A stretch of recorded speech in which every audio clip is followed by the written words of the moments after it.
that we try to bring in a little bit of more discussion. 2, we try to bring in a little bit of readings, journal reading, case study readings. I had that. And 3, I'll be trying to put these 2 elements together by making sure that we kind of do discussions for a smaller time, and we take off time from the very time allocated for the class to go and do individualized reflections and the thinkings and write-ups about what we'll be trying to discuss. So to begin us off for this semester, this trimester, if you like, just to begin us off, just a moment, correct. We, as I have told you, we are reflecting on ELP 617, Technology and the 21st Century Pedagogy. This is our first lecture in the series of lectures that will go into covering this course.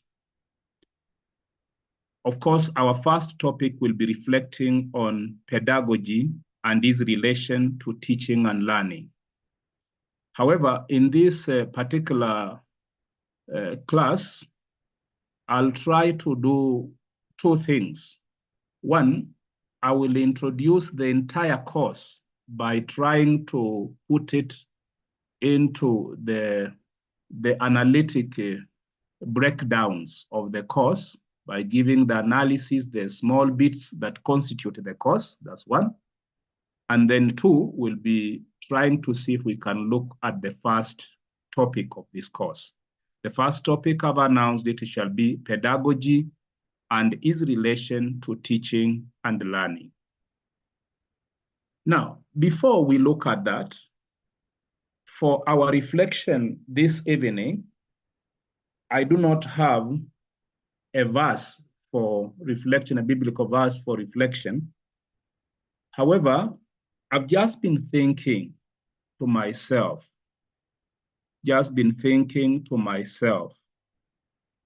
when we are thinking about pedagogy, we'll be looking at it, the kind of teaching approaches that we have. The concept that comes to me, especially in the light of our faith, is this man who was both human and divine, the Son of God, Jesus Christ. What a great teacher he was. So the thing that immediately comes to me when I think about pedagogy, when I think about teaching, when I think about learning, when I think about, technology in learning, technology in teaching, the first element that comes my way is Jesus Christ, the master of pedagogy. Jesus Christ, the master of pedagogy.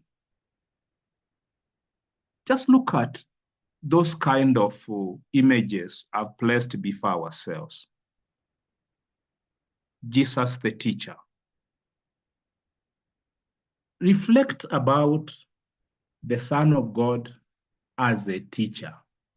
Put aside all other qualities that were in him. Put aside all other adjectives you can use to describe him and just focus on this one singular element to help us capture this course. One singular element, Jesus Christ, the teacher. I give you a half a minute just to reflect what comes to your mind when you think about Jesus Christ, the teacher. Look at those images before us and reflect over it again.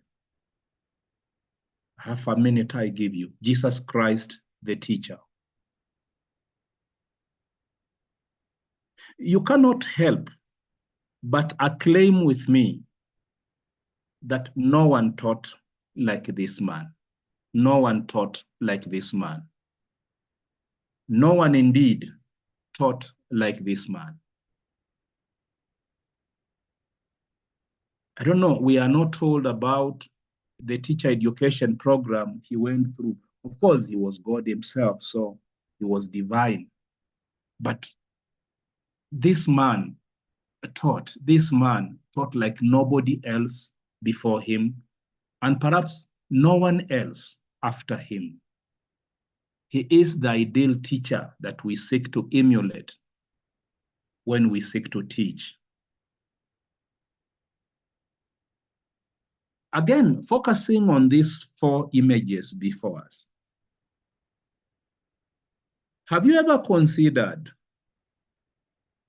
these images and the many images that you've come across of how his learners listen to him, how keenly his learners listen to him? I just want you to reflect. Imagine you went online and you are looking at images, representations of learners, of people. When we talk about learners, the people who sat before him, the people that came to him.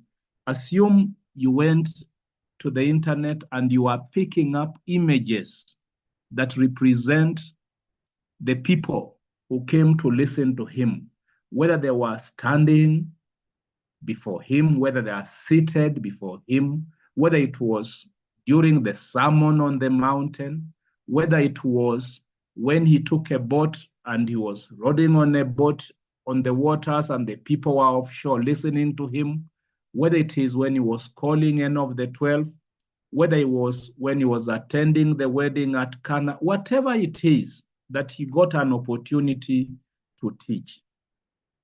Have you ever considered how those images of his learners listening to him, how those images would look like?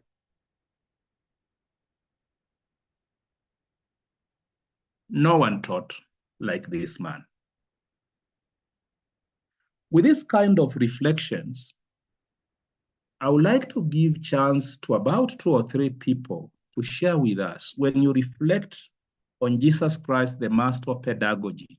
In other words, a simple way, because we are going to look into what is pedagogy, a simple way, Jesus Christ, the teacher. When you reflect on that, and you think about those days, there is no internet, there is no computer, there is no whatever, but still no one taught like this man. Think about if this man was teaching today physically. How will it be? 2 or 3 people, share with me what you think about our reflection, Jesus Christ, the teacher. Anybody? Sorry for that. Anybody? Any hand could be raised up? Yes, Zipporah. Very good. Okay, thank you. Zipporah? Thank you so much, Doc. So to me, Jesus was not, his method of teaching was majorly based on nature. Then he was not just concerned about the intellectual development of his students. He was also concerned about their character, to mean that he was concerned about, his teaching was majorly on the holistic development of an individual. Thank you. Thank you very much. Waruku? Waruku? Yes, Doc, thank you. Thank you. You can hear me? I can hear you very well. Yes.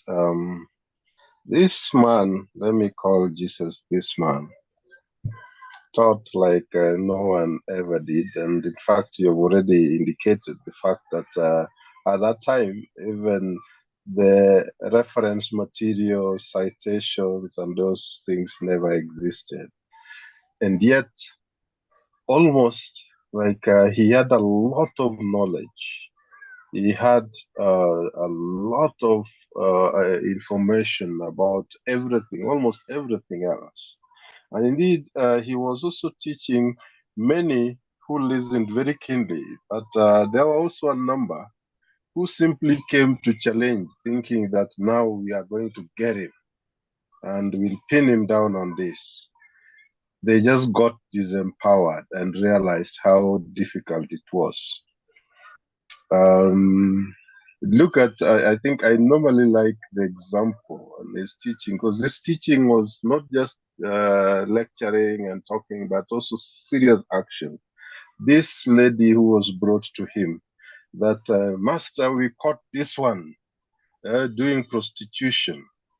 And of course, deep inside, Jesus must have been wondering, how come he was alone? But how come they are saying he was committing adultery or prostitution, you know? And but then he asked them, let no one, that person who is without sin, cast the first stone. And he didn't look at them. But when he raised his head, none was there except the lady.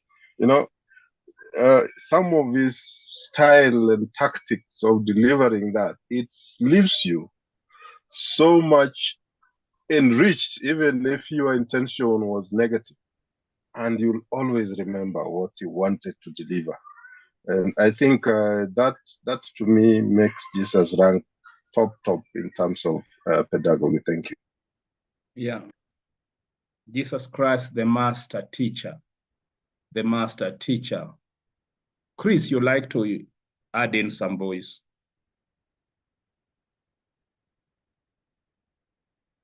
Chris? I saw the hand of Chris up. Or perhaps, maybe, Molin, I would like to hear your voice. Yes? Oh, Chris, you are on now? Can be heard. No, we can't hear you quite clearly. Okay, let's hear Molin. Molin, let's hear you. So, all right. Chris, it may appear you have two gadgets on. That's why the difficulty. I had given a chance to Molin. I would like to hear Molin. Yes, good evening, Dr. Harry. Good evening to you. I would want to, first of all, agree with your statement that no one has ever taught like Jesus. And from the images, I could see how Jesus was able to capture the attention of the people that he taught in a unique way. And I can see that he was able to mix well with the people that he got opportunity to teach. And it's always good to borrow from Jesus as a character, as teachers, and also as leaders, because I could see the aspect of leadership and also teaching at the same time. That's my submission. Thank you. Thank you, Molin. Amata.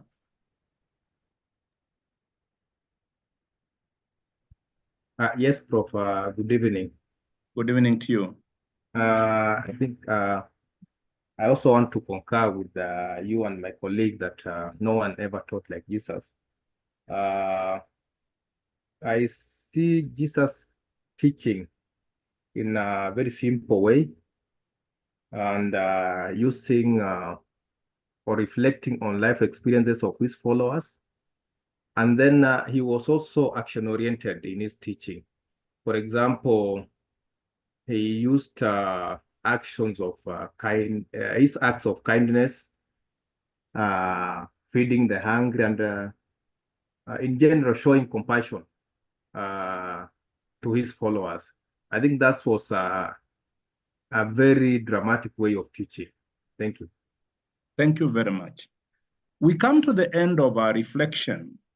Maybe Florence Macho, your hand is up. I don't want to leave it out. Florence? Sorry, sir. I just, something popped up in my mind as I agree with everybody who has spoken. Jesus could use anything to teach. We see an example when he uses the fig tree and he gives, teachings and lesson out of anything. So he shows me he's a teacher who's not confined by what is available in terms of material. Anything around him could be material for teaching. And I don't know whether, I mean, the teachers here, I know you guys have lesson plans and all that, but he's exceptional by virtue of anything can be used to teach at any time. Thank you. Thank you very much. Chris, once again. Yes, Daktari, sorry, my network, I've had to switch to my phone. Now, I just wanted to make a brief contribution that Jesus Christ, a strong teacher who would give people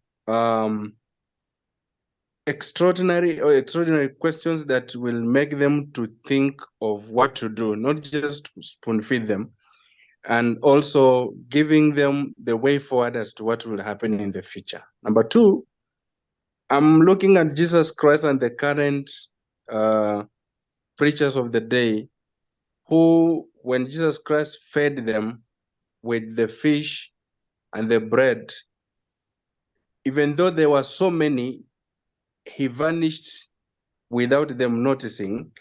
But then I compare with the current preachers who will demand from them. So a very serious comparison. And to me, it teaches me to be a person who is humble as Jesus Christ himself, even though he was using very hard words, but he was always humble. Thank you. Thank you very much. And finally, Othello. Good evening, Dr. Good evening to you. And good evening to class. Thank you very much.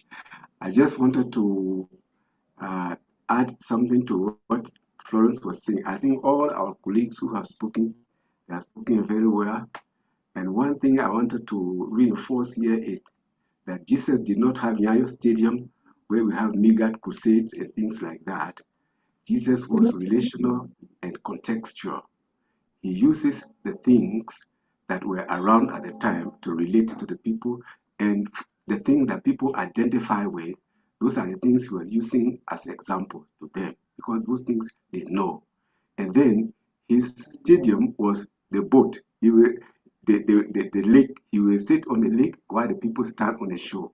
So we did not have this kind of sophisticated mega crusade areas like Uhuru Park or Nyayo Stadium or Kasarani. We didn't have that. Jesus did not have that. So he uses those things. That's why we are calling him the master teacher. He uses those things which people can identify with during their time. So he was more relational and contextual.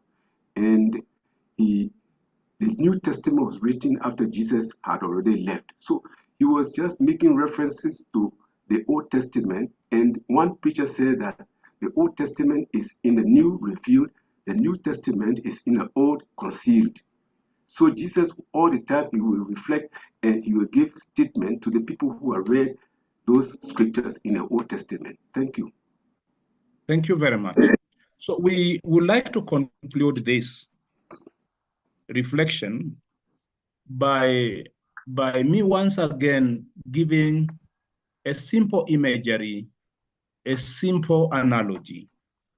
I've given it before in some of our lectures, the imagery of a candle.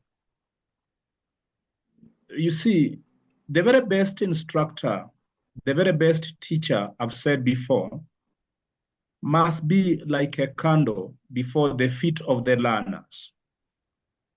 I've used this imagery before to indicate two things. One, when a candle burns, you see, it enables us to see light. A candle gives us light. But you see, the second thing that is annexed to that is that as it burns to enable us to see light, it consumes itself never to recover itself again. Look at the burning thread at the heart of the candle. You may be able to recollect the wax, but what is wax without that thread that burns up? It's not a candle. Therefore, I've said before, for us to see light, a candle must consume itself and consume itself entirely. Our teaching approaches all of us, whether we are trained teachers or not, for those who are not in the trained teaching profession, people like Florence and the rest, you are given a chance once in a while to be an instructor. You are teaching some villagers somewhere. You are teaching some mamamboga somewhere. You are teaching some group of people, men, young people, youth somewhere in the villages, outreach and so forth. You are in a bank, you are going out for an outreach program and so forth. You are teaching outside there. For us to become effective teachers, for us to become effective instructors, we must emulate this man. No one taught like him. He became a candle for the people who stood before him to see light. We must consume ourselves from within. Let us pray. Heavenly Father, we come to you this evening, in the late evening of the day. We'd like to reflect on pedagogy. We'd like to reflect on becoming effective instructors, effective teachers. We'd like to be like your Son, Jesus Christ. Fill us with your Spirit so that during this course, this trimester, we may learn what it takes to have an effective methodology, an effective approach, an effective philosophy, an effective orientation that, emulating your Son, we may truly become candles, effective candles that may consume themselves, that those who listen to us may learn from us and may see light. Through the same Christ our Lord, we pray. Amen. Amen. So, thank you. So, dear students, to take us through this discussion on this course, I'm just going to run through the sections. I said we'll do two things. One, we'll try to sum up what the course is up to, this being an introductory lecture. And then two, we'll try to see if we can actually capture the content of lecture number 1, topic 1. So, as a general course structure and design, the first topic in this course shall be to try and understand the concept of pedagogy and how it relates to teaching and learning. To understand the concept of pedagogy. Pedagogy in a nutshell, the how-to, the framework of how-to. How the how-to of teaching is related to the actual teaching and the learning. That will be the reflections of topic number 1. Topic number 2 will reflect on the pedagogical skill demands in the 21st century. The pedagogical skill demands in the 21st century. In this particular topic, this second topic, we will reflect on about 3 things.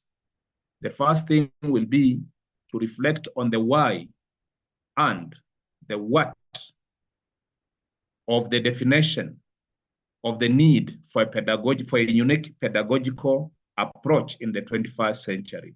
That I mean, why is it necessary to have a unique pedagogical orientation in the 21st century?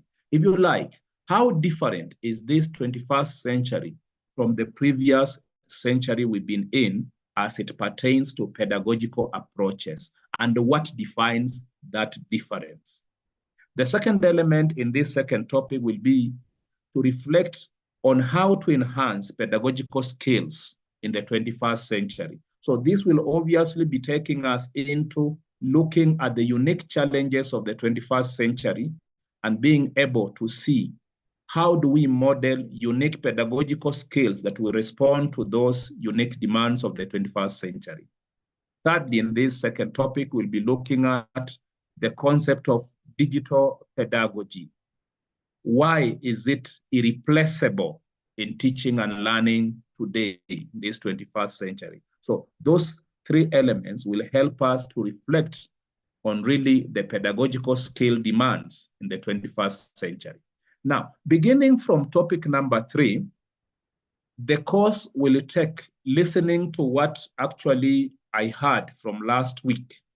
We're reflecting on expectations of the entire program and the like. Beginning with topic number 3, the course will adapt actually a policy approach to the whole idea of technology and pedagogy in the 21st century.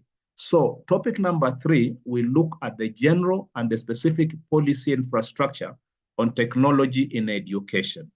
To be able to do this, I'm structuring this third topic to look at 3 levels. One, at the global level, we will try to examine the UNESCO policy framework, policy guidelines around technology in education pedagogy.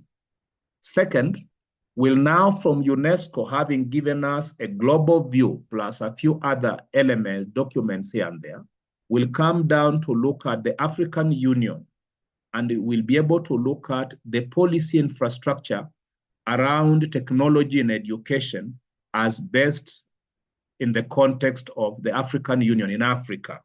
And then from there, we'll come down to analyze the 2021 Kenya's policy framework on ICT in education. So this kind of examination in topic number 3 should be able to give us an overview understanding of the policy framework around ICT in education, especially with relation to pedagogy. The fourth topic will move us, rather really both the fourth and fifth topic will move us to look at the digital inclusivity and its role in special education. So in this fourth topic, we'll be making a unique discussion, a unique place for understanding, one, what is, of course, digital technology, digital pedagogy that we'll have carried from the previous topic. And now we'll come and apply it in a very special way in the arena of really what we call inclusive education. So in this particular 2 topics, topic number 4 and topic number 5, I have actually put across in a similar manner, looking at the policy infrastructure, the thinking, again, from the global perspective, coming down until we are able to discuss the special needs education policy in Kenya. So you can see once more again, beginning from the global point of view. For example, here I'm choosing the European Union point of view, coming down to look at particularized European experiences with the digital divide and digital inclusion in education, then coming down to look at really the special needs education policy infrastructure within Kenya, as it were. So that will actually cover topic number 4 and topic number 5. Now, for topic number 6 of this course, we'll be reflecting on capacity building for education technology adoption. The way I've told you, the approach we are giving this course is actually for us to be armed with a mentor orientation, a professional orientation towards accepting the place of really digital pedagogy in our approaches. I've already said, whether we are in schools, in colleges, whether we are in the NGO world, this is our tech. So the focus for topic number 6 will be to look at what digital capacity building in education is. So we'll be reflecting on the obstacles and opportunities that exist for capacity building for education technology adoption, especially in basic education schools in Kenya, if you like, also in your own organization. So once more again, I'll be putting across some readings that will be able to aid us in this kind of reflection. Now, after that, we'll actually move to the end part of the course. I'm summarizing it here, topics 7 through 9. whereby topic number 7, we look at the financing of ICT in education for the 21st century institutions. I'll bring the discussion here closer home by us trying to critique the policy on financing in Kenya's policy on information and communication technology in education and training 2021 policy. So we'll try to specify, there are about 2-3 pages there that discuss this that we'll be trying to look at. Number 8 topic will be looking at how to develop ICT integrated classroom models. Again, we'll be able to come up with some readings, some reflections here that will lead us into this. We'll finish up the course by trying to see the centrality of leadership in bringing about or effecting pedagogical technology within education. So we'll try to look at the centrality of leadership. What role does leadership play in us trying to mainstream ICT in pedagogy in our schools? So generally, that will give us a general overview of what the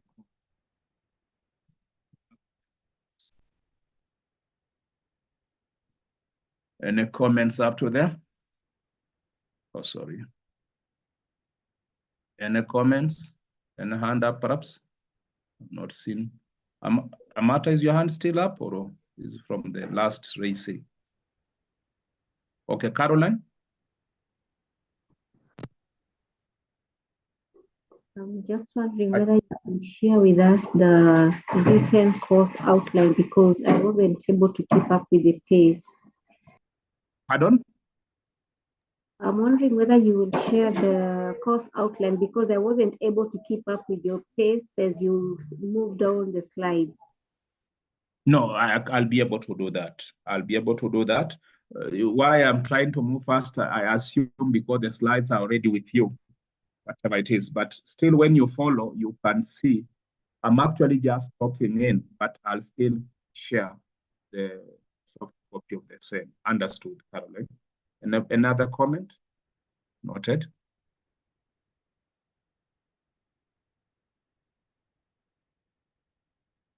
Right, so I think that's all. So we now focus on the first topic, and our first topic, which is supposed to help us understand the concept of pedagogy, what it is, and its relation to teaching and learning. So the general learning expectations on this first topic actually are 2 things. The general learning expectations on this first topic are 2 things. 1, I will try to revisit our previous learning on the basic foundations of teaching and learning. We covered this in our first trimester. I'll be pulling out a few slides from some of our learnings in our first trimester just to bring this, especially the slides I'll be pulling up to this point would be those slides that will help us to reflect again and remember what we understood by the concepts of teaching and learning.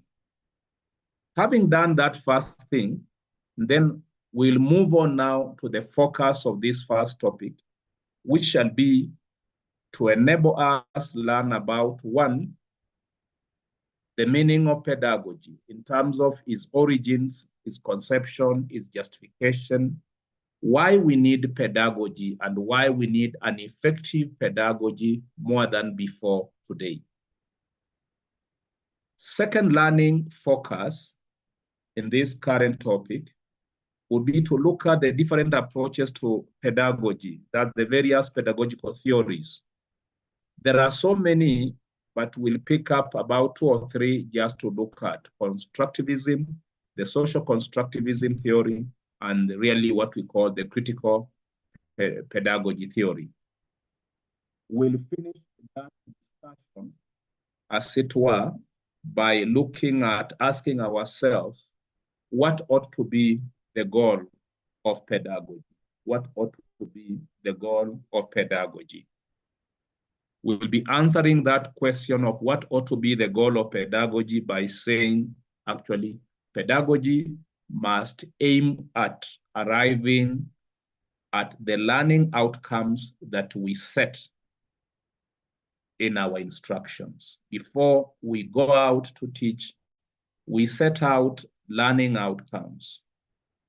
So the aim of pedagogy, the ultimate goal, objective of pedagogy, is to help us achieve those learning outcomes. And those learning outcomes are achieved from the point of view of the learner. We no longer talk about teaching objectives, rather we talk about learning outcomes. What the learner is able to become, what the learner is able to do as a result of learning, and not what the teacher is able to cover. So that generally would be how we'll be looking at the entire first topic. So to raise up some slides and some thinking from our first trimester course, you remember we discussed about the concept of teaching, and we asked ourselves, when do we say teaching has occurred? What conditions must be put in place for us to be able to say teaching has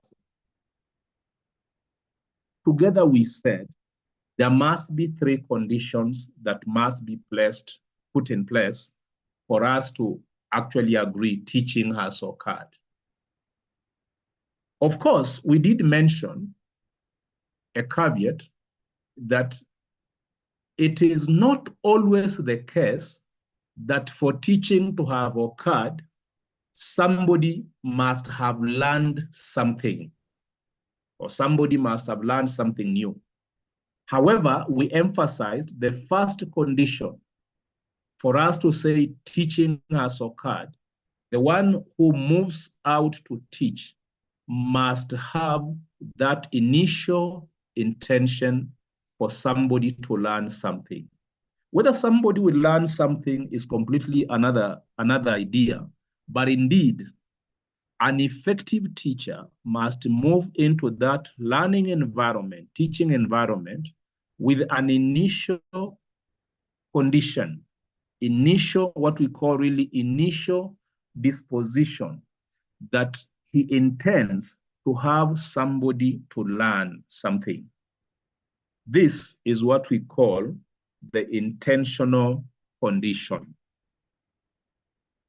However, just by the very fact that you intend somebody to learn and you move to that classroom or that learning environment intending somebody to learn, you could be a field officer in an NGO, in a bank, whatever.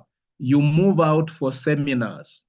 NGOs spend a lot of money sponsoring seminars, workshops, and you are one of the facilitators. So when we rise up on the stage to facilitate in that workshop, in that seminar, number one, we are saying the intentional condition. We must intend within us that somebody must learn something. But we are saying intentions alone are not equivalent to teaching. We must move on to do something about intention. This is now where pedagogy comes in, the indicative condition. We must indicate our intentions to those who are listening to us. The manner in which we talk, the way we use our voice, the way we project our voice, the way we emphasize, the way we gesture, the teaching aids we bring across in that learning environment, all this plus others work together to indicate the teacher somebody ought to learn. We must do something. These things we do must be carefully chosen. They are not random. They don't happen by accident. That is why we are saying it is the intention you have that you are now indicating, the indicative condition. Now, these two conditions working together, they reach their climax in a pedagogical frame, in a learning frame, when we ensure that there is a readiness condition. In the readiness condition, we think about how do we put our learners in the context of learning? You know, for example, how do we choose our language that we use? You see, again, pedagogy comes in. How do we choose the language that we are going to use? The choice of words, the choice of vocabulary, you see, you know, the choice of examples, the choice of the subject matter that we are talking about, the disposition of the learners, their capability to understand. What do we do to ensure this is the place and this is the case? Really, for example, when we are introducing our instruction, for those of you who are teachers, when you are introducing the learning in the classroom, when you are obtaining what we popularly refer to in the teaching training as the set induction, when we are crafting the set induction, how do we work on the set induction in such a manner that those first 3 minutes of the 40 minutes, those first 5-10 minutes of the 1 hour that you are going to talk, you are going to teach, how do you ensure what you do in those initial 5 minutes, initial 10 minutes, in what we call set induction?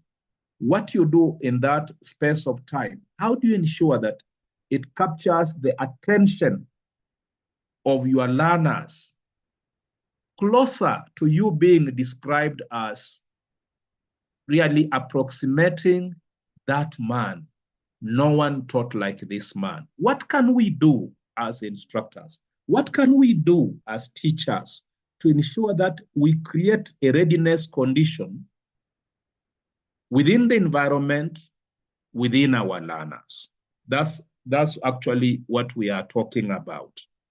So that this thinking must be able to remind us of the centrality of actually what we are calling really teaching, what must be put in place for us to say teaching has occurred. We can talk before people, we can repeat ourselves, we can do things, but if you find the things we are doing, they are not capturing these 3 elements, then we teach in vain. You see? Could those be the things that captured the mood, the professionalism in this great master of pedagogy? Of course, in first primary, we also moved along to look at our professional responsibility over the learner's learning. Having said that, it is indeed true, it is possible to teach and no one learns. Yet we discussed what kind of professional responsibility do we have on the learner's learning, or are we simply going to say they chose not to learn? So we explained that. I'm not going to go through this particular slide because I have lifted it the way it is from our previous learning. What is important is to be able to see that we need to make sure that we don't fall into what we can call professional negligence, whereby the failure of the learner to learn can directly be attributed to our failure to teach. Our failure to teach is defined in the context of the 3 previous conditions. Now, when it comes to learning, we did mention that there are 3 key elements that are involved in defining learning. 1, learning involves acquiring better knowledge that one indeed did not have. Learning means becoming better. Learning means moving from not knowing to knowing. Learning means incremental improvement of what we already know. That's the first element. So learning implies we are acquiring new and better knowledge. This acquisition of new and better knowledge is a movement from not knowing, that is from ignorance, to knowledge. The second element that defines learning, always remember it is the learner who learns, not the teacher who learns in this context. It is the learner who learns. Of course, we'll be talking about critical pedagogy that will be telling us that there comes a point whereby the teacher must turn himself or herself into a learner together with the learner so that he can become a co-learner for effective learning. So at that point that the teacher is also learning, then he must become a learner in order to learn. So the second element is that whatever new knowledge, whatever better knowledge that is acquired through learning must be correct knowledge. So if you knew the way, or rather how to map up your journey from Nairobi to Kisumu, you knew it in a particular manner, and you are claiming today you are receiving new knowledge of how to travel from Nairobi to Kisumu. But when we analyze the new knowledge, your destination in that new knowledge does not lead you to Kisumu, then you've not learned, because the knowledge you've gained is not correct knowledge. The third element that defines learning is that there must be evidence of what has been learned for their learning to have occurred. That's why we have evaluation. Evaluation helps us to address the third element, giving us evidence of what has been learned. So that evidence must exist for us to say learning has occurred. So perhaps before we make more progress, we need to listen to Sam. Sam, please. Thank you, sir.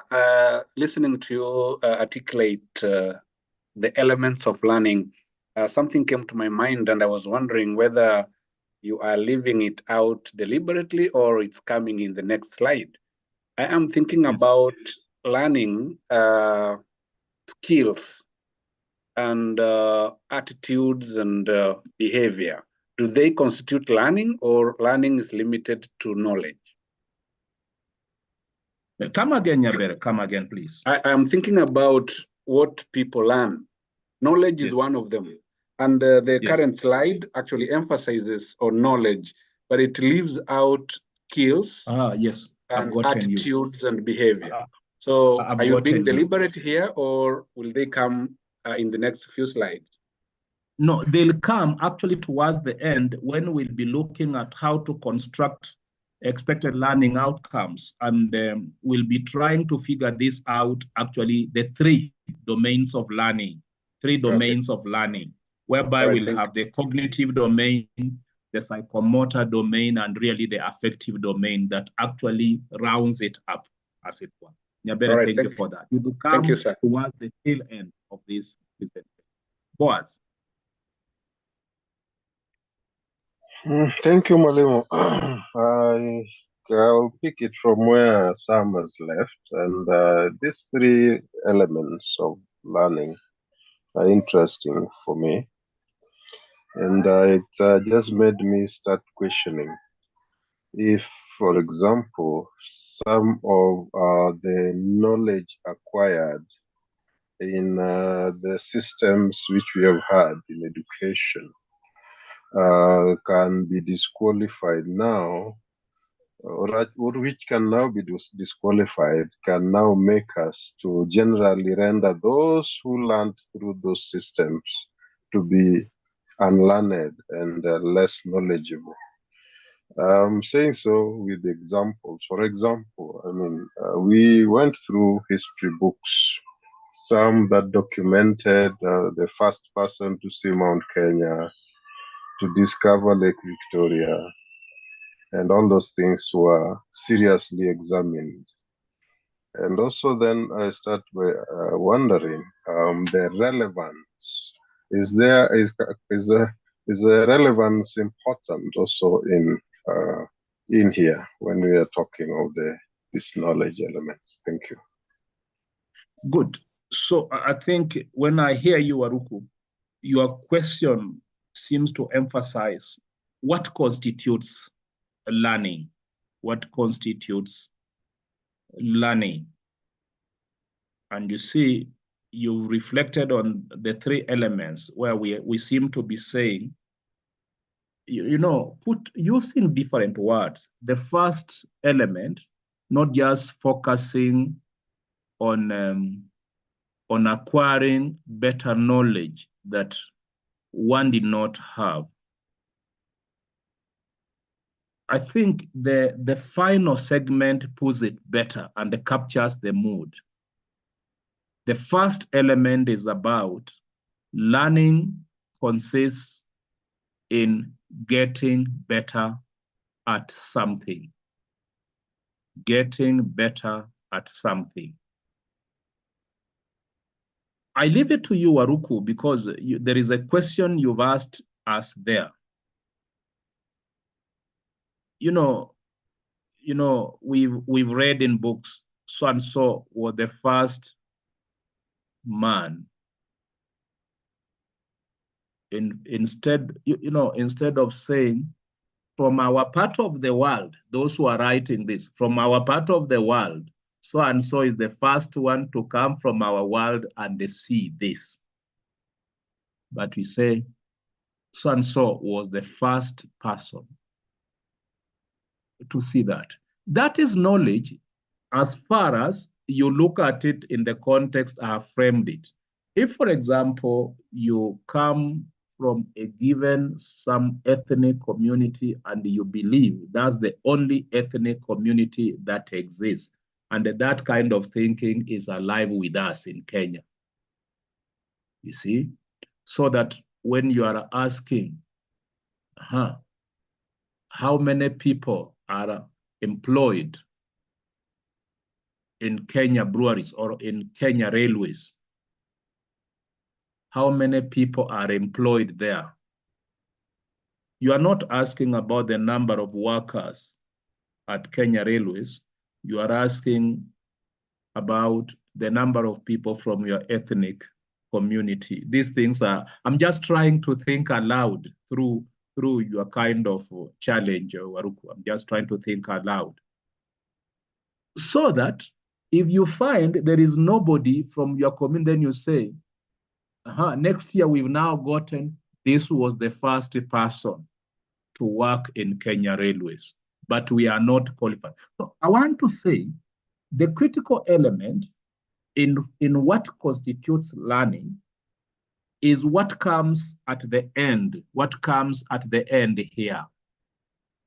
Learning is constituted in becoming better. Whether this becoming better is cognitive, is affective, or is psychomotor, plus many other domains, because there are now growing many more domains besides the initial three. Learning is a movement from not knowing to a better knowing. Learning is a kind of an incremental improvement of what we are. You see, I'm trying to replace a mere talking of knowledge, where knowledge will simply be kind of cognitive accumulation. However, you notice the second element, what you learn must be correct for it to constitute knowledge. So if what you learn is incorrect, if you are saying that A, B, C, D, I don't want to repeat what you said, Waruku, you hear me? If we say this and this is the case, but we discover what you are claiming is untrue, then you've not learned. In other words, Waruku, you are challenging us that as we think about pedagogy, the how to teach, we must reflect deeply on what constitutes learning. As we think about going to evaluate our learners, we must reflect about, evaluating what constitutes learning, because we could be evaluating learners, but what we are evaluating them on does not constitute learning. I give you an example, a very personal example. I give you people a very personal example. There are these multiple choice questions, which I have a lot of respect and love for, especially in measuring, in fact, high order skills. But there are these questions that you find in schools that actually give multiple choices, and the correct answer, put it in quotes, the correct answer is supposed to be that which is false. So you'll hear a question sounding something closer to, which one of the following is not the correct climate for planting maize? And then you give A. You mention rainfall, whatever, humidity, whatever. B, you mention something, you mention. And then there'll be one of them, the one at C, which will give the wrong climate, the wrong climatic condition for planting maize. And that is supposed to be the correct answer, that when somebody chooses on C, then he or she gets correct.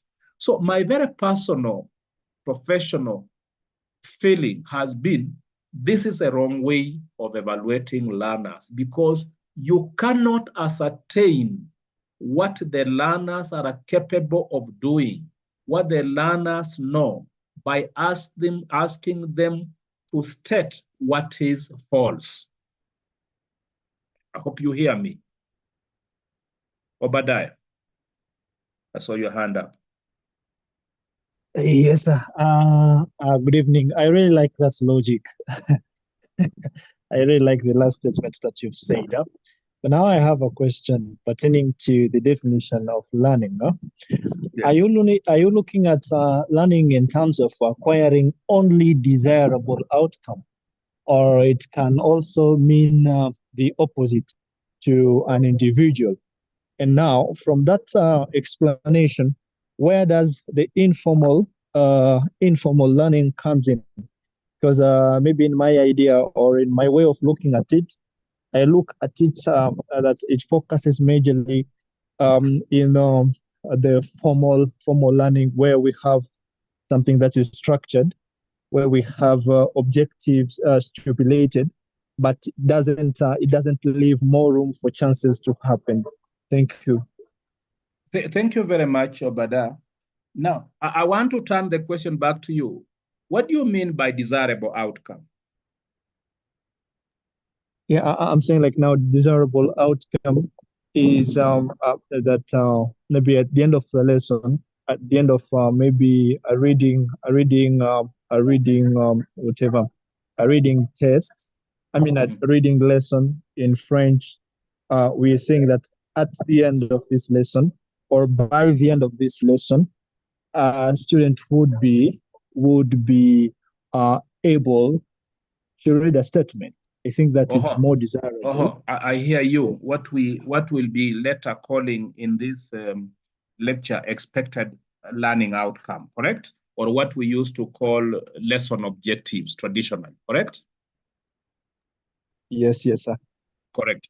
Now, you see, Obada, I think is a misconception to imagine that expected learning outcomes is fundamentally a Western idea. You seem to have mentioned, you seem to have indicated or wanted to indicate that expected learning outcome is an offshoot of the formal education setting and not the informal setting. I think it's not true.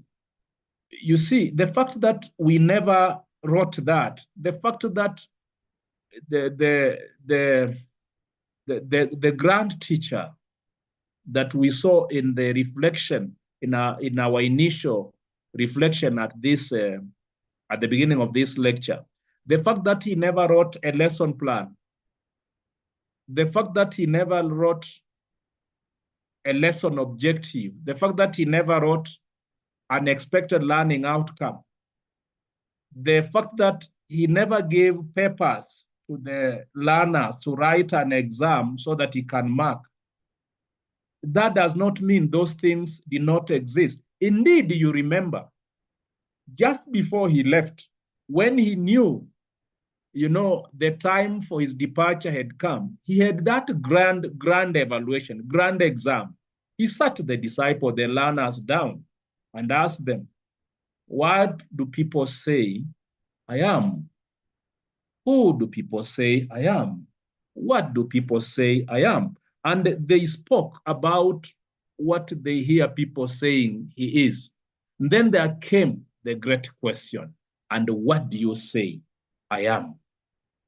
An evaluation. So you see, he was able to evaluate the outcome. Remember when, just sorry to use that example, several of the learners gave answers, but when Peter rose up to say, you are so and so, he took it up from there.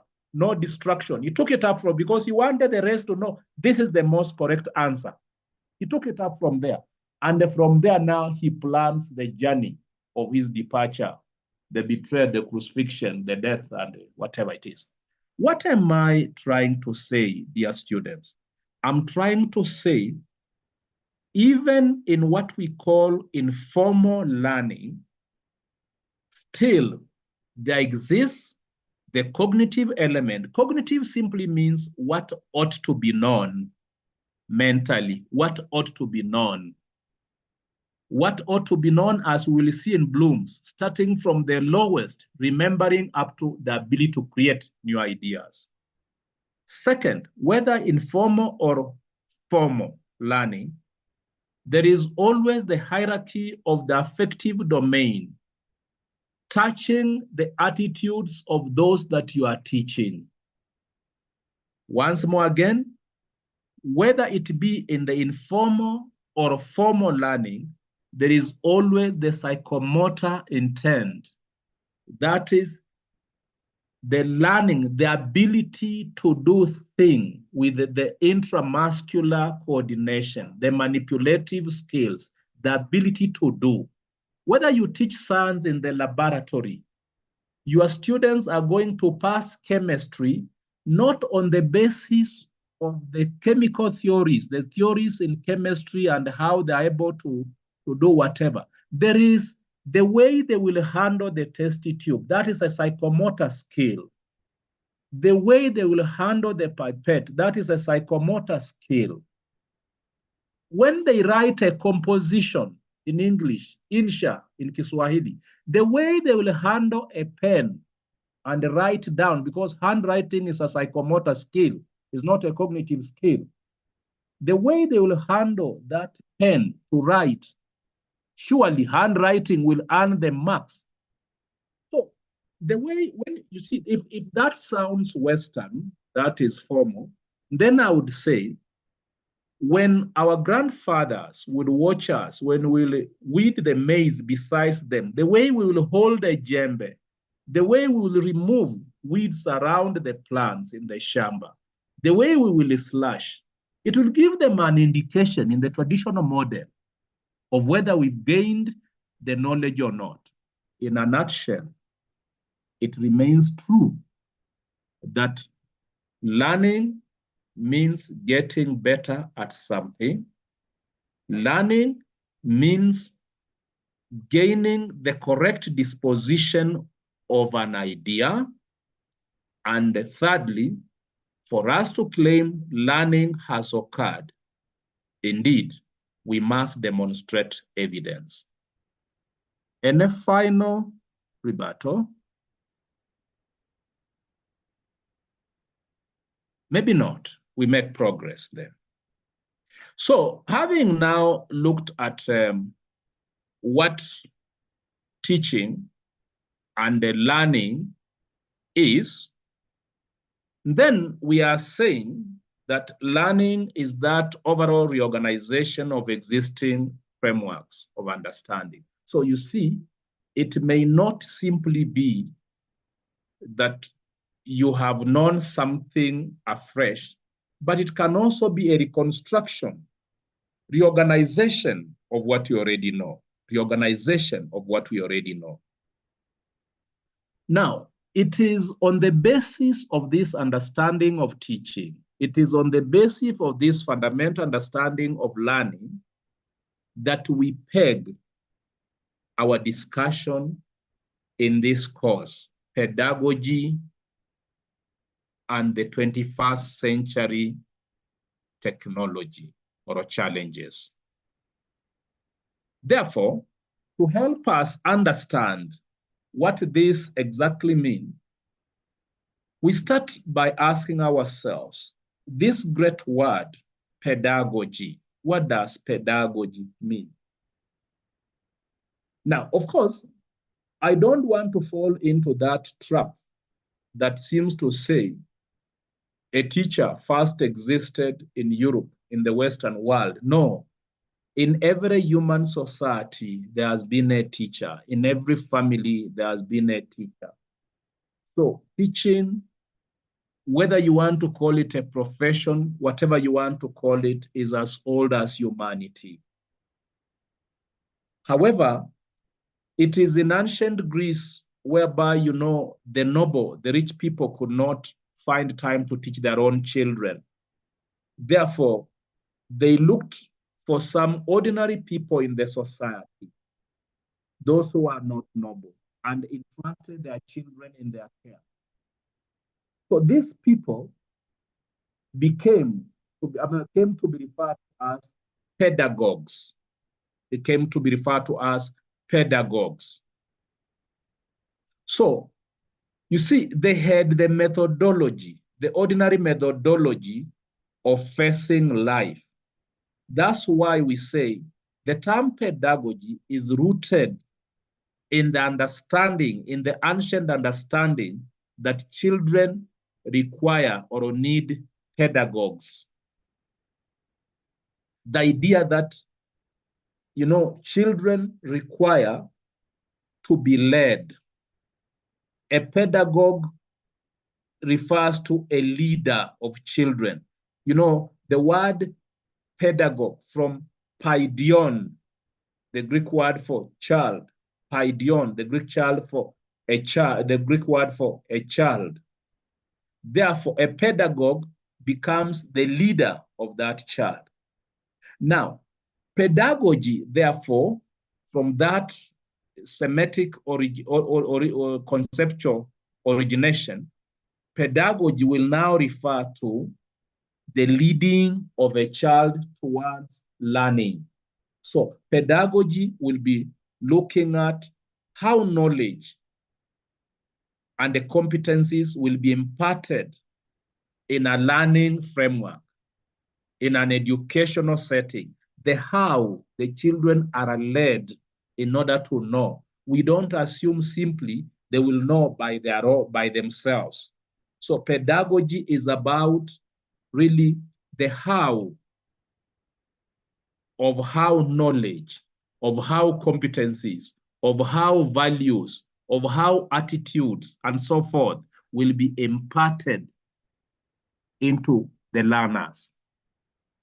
Pedagogy can also simply refer to the teaching approaches, the teaching processes, if you like, how they affect learners and learning, the teaching approaches we use, the teaching processes we use, how do they affect learning? For example, if you stand before learners and every time you go to class, because you cannot face your headmaster to complain how your headmaster is treating you, when you go to classroom, you tell learners about how your headmaster is mistreating the teachers in the school and how you are not happy.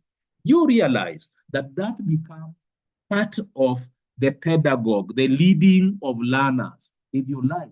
That becomes part of the misleading of pedagogue, the misleading of the child on the path to knowledge. Now, do you notice that can negatively impact learning?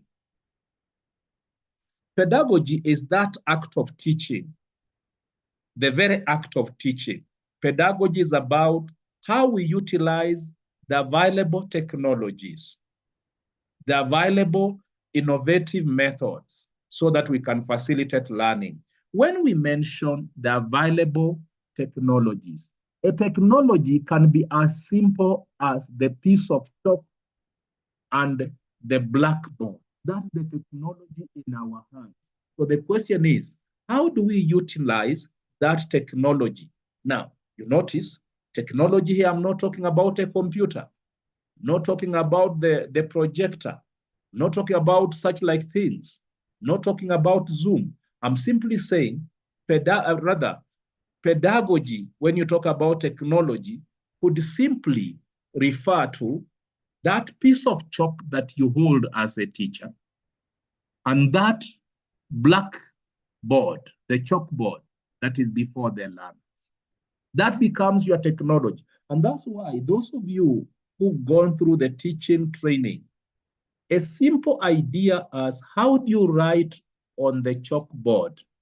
Is it linear? Are you writing linearly? Is your lettering legible? That is addressing that technology. That's how that technology can be able to help the learners learn or become an obstacle to learning. Therefore, pedagogy is the very act of teaching, is how we utilize technology. And the technology need not be so complicated. Technology is always with us. How we improvise the things within our environment is part of pedagogy. Pedagogy describes how the teacher delivers the curriculum to the learner. That is what really pedagogy is, as it were. Now, so we need to ask ourselves at this point, what do we understand pedagogy to be? And based on our understanding of pedagogy, why would we require an effective pedagogy in our learning environments today? And how would you define an effective pedagogy? So I want to welcome in this slide your reflections on what is the significance of pedagogy in teaching and learning. As we reflect on this question, remember my leading questions. What do you understand pedagogy on a very personalized level? What do you understand pedagogy to be in your own words? What would you define as an effective pedagogy? And therefore, why do we need an effective pedagogy in the learning environments, especially in this, our 21st century? Your contributions, please. Any hand? This is Obadia. Yes, Obadia. Did I lose Obadia? Yes, I have an opinion on Obadia, we cannot hear you quite well. Can you hear me now? Although with a bit.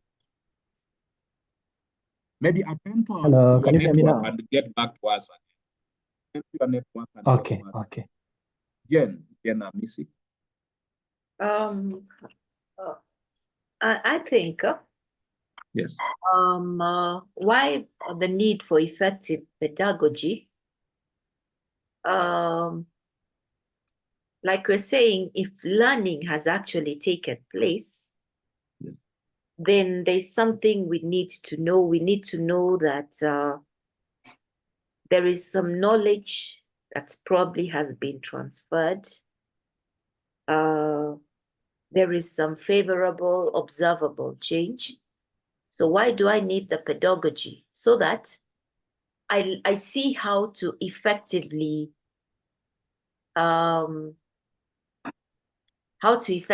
engage the teaching stroke learning process. Because I believe we've said yes, I think our focus has been a lot on the learners, but I think as you're teaching, there are things that you also get to learn so that you can also unteach and reteach. So pedagogy is crucial because it will guide you on whether there is progress that is being made. Otherwise, you may just be going and you talk, and the essence is you want to complete the syllabus, but at the end of the day, you're completing the syllabus alone, and there is no learning that is taking place. That is my thinking. Thank you, Jen, and thank you for how you capture that.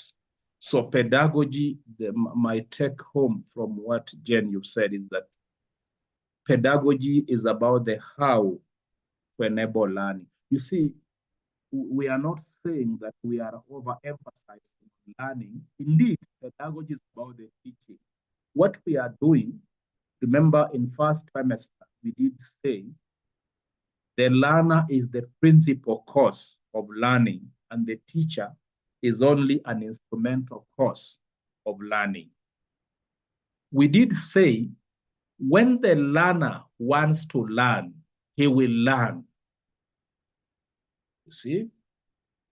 But it is possible that the teacher may want to teach, but unless the learner is disposed to learn, then learning is stifled. So this is why we are now putting the issue in this trimester, in this course, that pedagogy needs to be at the service of learning. So that pedagogy is about the how to enable learning. Pedagogy is the burning of that candle that people may see light. It is possible we can burn the candle and cover it so that the candle is burning, but nobody is seeing light. Pedagogy is emphasizing that if we are burning the candle, then we must put the candle on a lamp stand that people may see light. Otherwise, we can burn the candle and nobody sees light. Nyabere. Thank you, sir. I want to begin from where you left. You mentioned something that catches me curiously.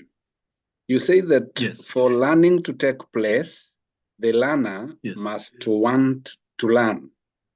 And I'm here thinking that pedagogy is that technique that a teacher would use to even make that learner who doesn't want to learn to actually want to learn.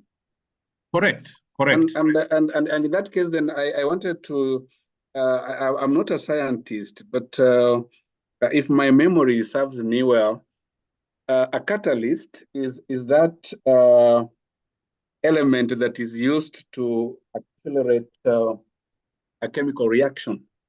So I look at pedagogy as the interface, the meeting point between teaching and learning. Correct. And it's actually what makes all the difference in education. And effective pedagogy is what transforms a learner from not knowing to knowing. My 2 cents. Yes. Sam, you are talking great. And that's what we're talking about. In fact, if we could understand that, you know, you are using very powerful words. The idea, if we would understand that teaching on one divide, there is learning on the other divide. And pedagogy is the glue, is the bringing of these two together. Remember, we'll be saying, pedagogy is not simply the what you do before learners. It's even the thinking in you. It is the mental disposition in you that enables you to do the things you do. That finally, to use Nyabere's powerful words, that finally glues and brings an interplay between teaching and the learning. That's the point. Juliet, your hand has been up. Juliet? Okay, thank you so much, Daktari. I'm just trying to get what you're explaining here, and I think I'm I'm getting a bit confused, but let me just tell you what I understand, then you can correct me. According to me, I'm looking at pedagogy like how I prepare for learning to take place, the learning process itself, and then the outcome of the learning, which maybe can be done through evaluation. I don't know whether I'm correct. Come again, Juliet. I seem to have missed that one. Okay, I'm saying what I'm getting on my side as a pedagogy is how I prepare for the learning to take place. Then two, the learning process itself, now it's taking place. And then finally, the outcome. Have I achieved my objective, whatever I wanted to see pass? I don't know whether I am right. You are on the path. You are on the path, on the right path, Juliet. We only need to add something and strengthen that path. You are on the path. You could be taking a matatu from, say, Kitale to Nairobi. You will still reach. We only want to suggest to put you on a shuttle. You understand, Juliet? We simply want to put you on a shuttle to arrive faster. Okay. So we are saying, you are mentioning three things. I noted them down as you are speaking. The how you prepare, the process of teaching itself, and the outcome. And in the outcome, you seem to emphasize my objectives. How my objectives. Now, let's see how we introduce a shuttle for you. If a shuttle doesn't work, we'll even give you a taxi. You'll arrive much more faster. Now, it is not just the how you prepare, and we are going to look into that through some other slides. It is not the how you prepare, it's also the thinking that informs how you prepare. I'll give you an example. If two teachers were preparing to teach, and one teacher believed that teaching is filling those heads of the learners because they don't know, or teaching is what somebody said, I think it must have been Jenna Miss who said, teaching is covering the syllabus. You see, one teacher viewed it that way. That's a mental framework before you started preparing. And another teacher viewed it that I look at a learner as a co-learner, as a subject like myself, what we refer to as critical pedagogy, that I'm going to that learner to help the learner liberate himself. That is why the thinking you hear today, the teacher more than ever before in the CBC structure is being understood not as an instructor, but as a facilitator.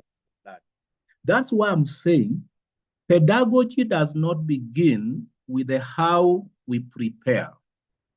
It begins with, if you like, it begins with the philosophical orientation you have about learning. What orientation do you have? What do you think is the relationship between the teacher and the learner?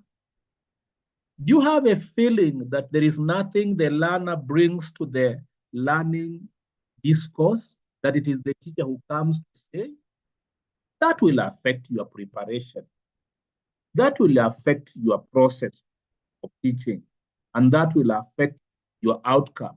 That is why, Juliet, you talk about how I achieve my objective.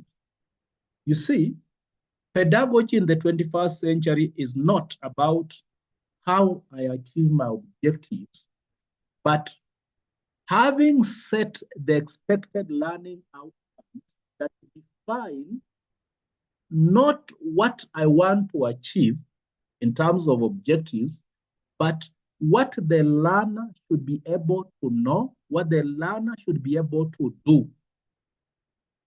How the attitudes, the dispositions of the learner should be able to change as a result of learning. And this is the fundamental distinction between what we call outcome-based learning and the competence-based learning.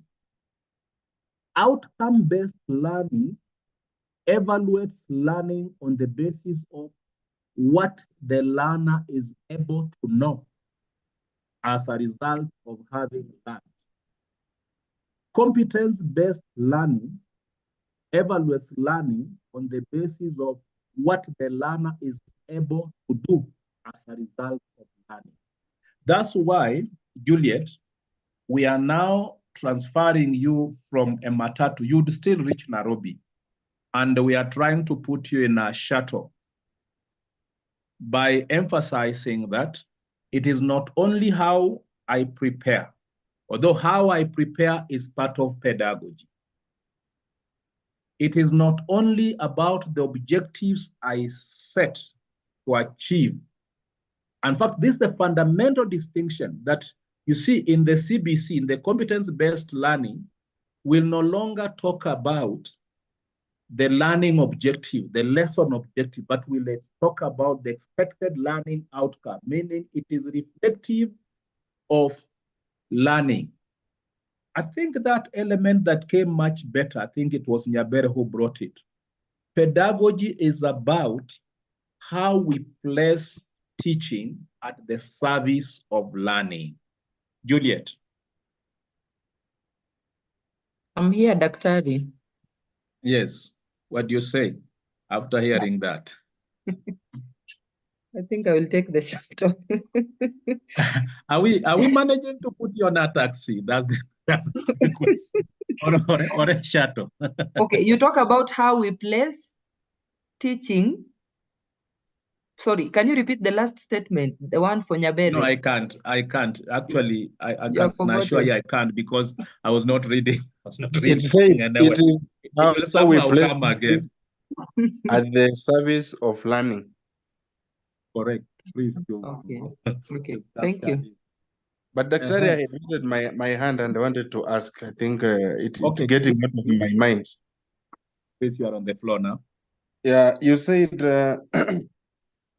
pedagogy it's not about how I want to achieve objectives, but what the learner should be able to know. Now, does this then mean that the failure by the learner then depicts what I am delivering as a teacher? No, it shouldn't. Because if going by your statement, Daktari, yes, then can I then say that when the learner doesn't know, for example, because your aim is not about your objective, it's about what the learner should know. So should I then say when the learner doesn't know, then that is a depiction of the delivery of the teacher? Should we blame it? Not really. Remember our primordial slides. When do we say teaching has occurred, and when do we say, or what is learning? And then through our discussion here, we managed to say, I've picked a very powerful word. Pedagogy is the glue between teaching and the learning. We must glue this together.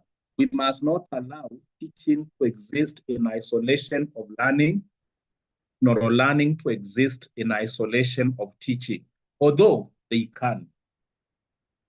Pedagogy is the one that ensures the two do not exist exclusive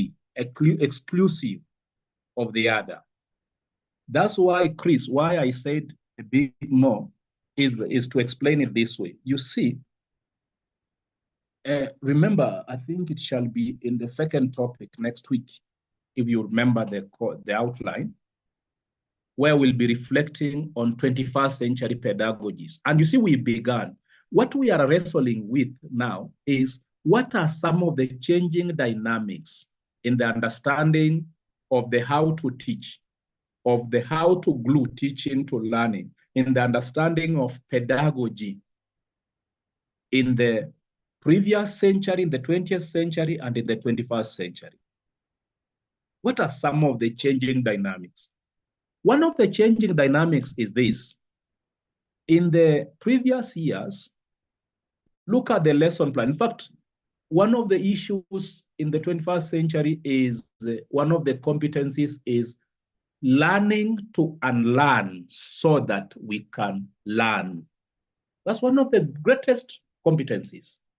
One of the things that the teacher must unlearn in this 21st century pedagogy is to accept that we will no longer have something called a learning objective in a lesson plan. We no longer talk about learning objectives in this. What are your learning objectives? See, it is so fashionable. We are used to it. Learning objectives. By the end of the lesson, the learner should be able to state 5 theories of this. The learner should be able to explain. We said that, and it was very fashionable. By the end of the lesson, the learner should be able to name at least 5 parts of a plant. Now, although we set it that way, and it is likely to remain that way, now we are changing, because you see, initially, we set learning objectives to become teaching objectives, so that in our content, we put those things and we ask the learner. Now we are changing to what we call expected learning outcomes. We are now removing the focus from the teacher. Sorry, I'm preempting the second topic. We are removing the focus from the teacher and putting the focus on the learner, so that we can re-pronounce what we call learner-centeredness in pedagogy. That is why we are putting it, Chris, that we are setting expected learning outcomes, and in the evaluation, we should test those expected learning outcomes. Those of us who are teachers, when we test those expected learning outcomes, meaning what the learner is able to do as a result of learning, and we discover the learner is not able to do that. Teaching profession is not like medicine, where we say we injected this, it didn't work. No, it's a self-correcting incremental profession. We now ask ourselves, why do we think that expected learning outcome is not achieved? The answer to that is rooted in the pedagogy. Chris, you hear that? That does not mean we are accusing the teacher. The teacher is becoming better. It could be a simple thing. I did not use teaching aids in the classroom. That was part of pedagogy. It could be a simple thing. I went to that classroom to tell them. That's what the learner was not able to do. You hear that, Chris? Yes, Doctor, I hear you. Boaz.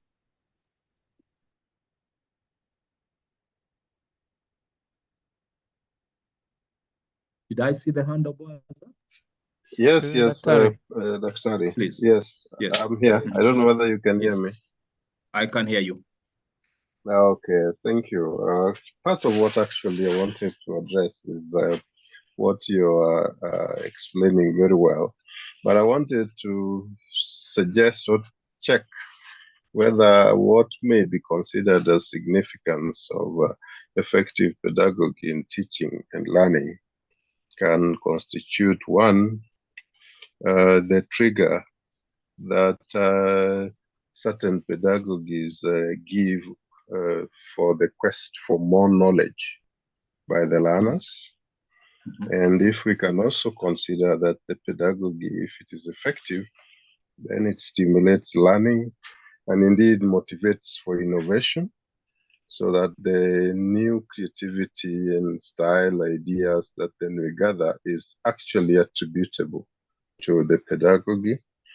And then finally, if we can also then indicate that the effective pedagogies will actually help us to test and validate the knowledge that is being learned for its correctness, or if not correct, then disapproval of what we would have considered prior as facts, but which then after tests we can pass as not being facts or factual. Thank you.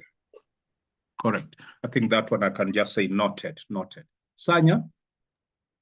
So, Dr. Thank you. can we separate the learner and the teacher? Is it possible that we separate the learner and the teacher? If yes, then I tend to think that pedagogy is a function of the teacher. But when you talk of learning, a learner can still learn even in the absence of the teacher, unless if you're talking about the formal learning, whereby the teacher is at the center stage of preparing the approach to learning, the methodology in the form of the teaching aids and all that. But I believe when you talk of pedagogy, I think it is a total function of the teacher. When, on the contrary, learning can still take place in the absence of the teacher. Take, for example, in a school setup. If we set aside the formal curriculum, of course, we have the informal, whereby in the process of learners interacting together with their peers, they must definitely learn one or two things, which may be informal. Or ideally, they can engage themselves in a peer discussion in the absence of the teacher. So where is pedagogy in that case? Thank you. Correct. Sanya, you put it correct. And the more we that's why I said this is a discussion, because as we discuss, we strengthen our understanding. Yeah.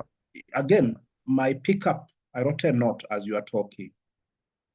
And you've summarized the initial slides very well. So my take home is from your talking is this: teaching is, or ought to be, that attempt of trying to reach the learner's learning through pedagogy. I think I have to repeat that again. Teaching is that attempt where the teacher tries to reach the learner's learning through pedagogy. You see, that indicates what, Sanya, you are saying, that whereas learning can occur without somebody teaching. We said that from the first trimester. Learners can be in a discussion group. So learners can be reading, can be self-study or something. Learners can do practice over a time of something and they end up knowing. So teaching, may happen, but actually you might find learners have come to know, but they have not come to know as a result of you having taught, although you've been there. Now, for teaching to reach the learner's learning, for teaching to contribute to the learner's learning, it does so through pedagogy. I think, Sanya, you get it now. I get it now. Dr. Can I ask a question? I want to pick what Jimmy is saying. Yes. Yes. I am just wondering, as a teacher, I know where my teaching starts, but I don't know where my teaching ends. Take, for example, if I go to a class and I initiate a project, I spend one lesson explaining and illustrating what I expect from my students in that project. And the children go away for 3 months to complete the project. That just after they leave the class, do I now stop being the teacher so that the children are now learning on their own? Or is my teaching still with these children, even in the 4 months that they are still doing this project? So that we begin to look at what Jimmy is saying, that we can separate the teacher from the learner. Because even these other techniques, the pedagogy we are talking about, students are doing a discussion on their own. If it has nothing to do with the teacher who originally initiated this discussion, how can this learning be happening? So I want to think that the teacher, first of all, is not always human in the sense that it's I think, even spiritual. I am actually thinking that when I stimulate learning in my children or in my students, and they continue learning, even when I'm physically absent from their learning, I am still affecting their learning. And so teaching is a continuous process that does not always have to involve a physical presence of the person called a teacher. Correct, Nyabere. This is very powerful. In fact, if these things we understood them this way, and if this discussion continued this way, actually today's lesson can end here because we are now getting it. Now, Nyabere, you put it this way. I know where my teaching begins, but I do not know where it ends. I'm trying to paraphrase some of your words. You see, we may know where the candle, the room in which the candle was burning, but we may never know the effect of that burning candle, that it caused somebody to prepare for an interview. He went for the interview and he got a job because of that candle, and he was promoted. We may never know. So I wanted to capture that mood because it's the correct mood, Nyabere. I wanted to capture that mood by putting it in my own words.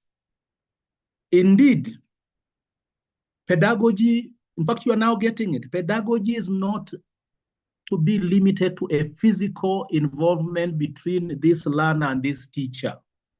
That's why you are saying we may know where the teaching begins, but we never know, because that pedagogy we have said is the link between teaching and learning. We may never know the ripple effect that our pedagogy caused in the learner. Indeed, I summarize my take home on what you've said this way, Nyabere. Teachers may not know the effect of their pedagogy exactly. Teachers may not know the end result, the ultimate end result of the how they taught, but their learners will understand. That's why over the weekend, I told one of my teachers who taught me in high school, an old Mzena. And you know, for him, I may be one of those learners that was in school when he taught. But for me, I understand the effect of the pedagogy of that teacher in my life up to today. Madiam. Thank you very kindly, Daktari Kegode. I have been putting my hand up and then putting it off because sometimes I feel it's been answered and sometimes again it comes up.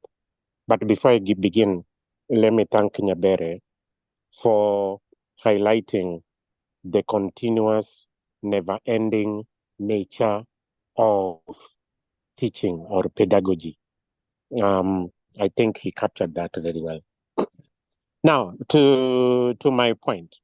Dr. Kegode, you began this session by reminding us that in the first trimester, we had talked about this same element of learning and the end results of it, or the process of it. And I wanted to pitch on that. And I think, and I may be wrong though, we said at that time that learning is a function of several stakeholders, that the teacher alone is not the only contributor to the end result of a pupil's learning. It could be the parents, the community, the environment, the learner himself, policymakers, etc., etc. So I raise this so that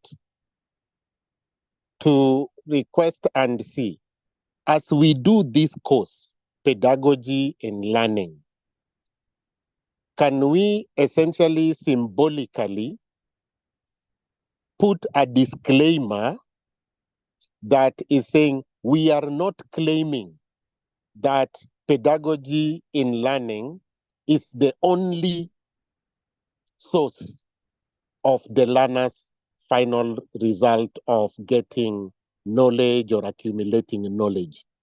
That there will be other players, but for this particular course, we are only looking at the contribution of that pedagogue who is dealing with the learner. Is that disclaimer correct, or I may have missed the other element? Over to you. Okay, Madiang, I comment on that, and then we move. You're capturing it.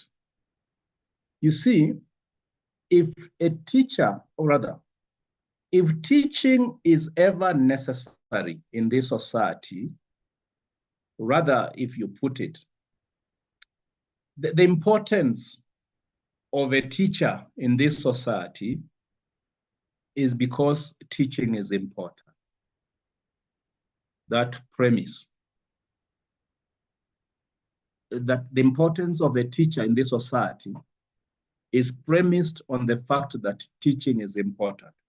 Now, if that is the case, if teaching is to be important, if teaching is to contribute to learning, then pedagogy is irreplaceable. Madiang, we want to say pedagogy is the path through which teaching contributes to learning. We are not saying children will not learn without a teacher, but we are saying, since we affirm teaching is critical in education, in learning, then pedagogy, indeed, here we must be very firm and put it, pedagogy is the only path through which teaching can contribute to learning. Without us reflecting on pedagogy, teaching is actually useless insofar as learning is concerned. That's actually what we want to put, how we want to put it. Now, thinking about the complexity of pedagogy, we are trying to reflect in a quick way, what are some of the elements that teachers should consider for effective learning to occur? You see, this should help us to see what contributes to pedagogy. If we answer that question, yes? Before we move to this next question, I had raised my hand.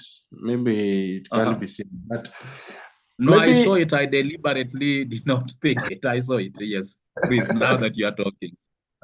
Okay. Yes. Continue. Could you explain pedagogy in line with security, investigation, and forensics, so that I am able to get whatever the elephant in the room in as far as pedagogy is concerned? I think teachers are really benefiting because you are talking matters practical to them. Sorry for that. I love that. But Brother Wekesa, and I love that. I think teaching is universal. It can be done under security departments because it's acquisition of knowledge. However, and whoever teaches must engage the pedagogy, whether as a teacher, as a teacher in a school setup, a teacher or a trainer in a security firm, or some sort of something like that. I want it to be explained in as a head of security in a security firm setup, so that I get it better. Thank you. Yeah, Chris, we are going to make sure we implement that in the subsequent discussion. You see, Chris, at some point, though we anticipated, we've mentioned the learning domains. There are various domains of learning. We learn cognitively. That is when Achille, the mind comes to know more, to process more things. The mind, cognitive learning. We learn affectively. That is, we learn by changing our attitudes, our feelings, empathy, and so forth. This is the human person. Thirdly, we learn in the psychomotor way. The way the person who spoke put it, learning education is about life. So you see, we are now trying to say, I want to use an example, for example, here. We're talking about police officers on the road. Let me go there. Police officers on the road. Does Kiganjo still exist as a training base for security, Embakasi or something? I hope they do. Those are the names I used to hear. I used to hear. Now, there is a curriculum in Kiganjo, correct? Which is to be followed. This curriculum has a psychomotor aspect. People go to do drills and so forth, do things. People has an affective domain, you know, fortitude, changing the attitude, strengthening the attitude of those security officers, has the cognitive, what somebody is able to know and the process knowledge and so on. Now, you see, Chris wants to what is the word? To resign from Daystar and start a security firm. I want to take you there, Chris, and start a security firm. And you have heard that the in thing in the security industry now, these home guarders, institution guarders, and the like, is that there is a lot of dishonesty. Security guards are stealing where in their post of duty and so forth. So you are asking yourself, how do I train within my new security firm to such a manner that I obtain the expected learning outcome? The how you will do it, the how you will package your instructions to be able to achieve that cognitive prowess, affective element, you know, psychomotor, like affective, you are talking about how to be able to train people that will not take bribes. It's not about the police force being corrupt or something. No, there are still good people inside there. Now, the how to do is what we are saying. The glue between what Chris will do as an instructor, as a boss of a security firm, training people. When you call your people, your security team for briefings, those are instructions you are delivering. Now, the how you deliver, pedagogy, is what we are talking about, the link between the how you instruct, you teach, and finally what they are able to do, the expected learning outcomes, marks the centrality of pedagogy. Chris?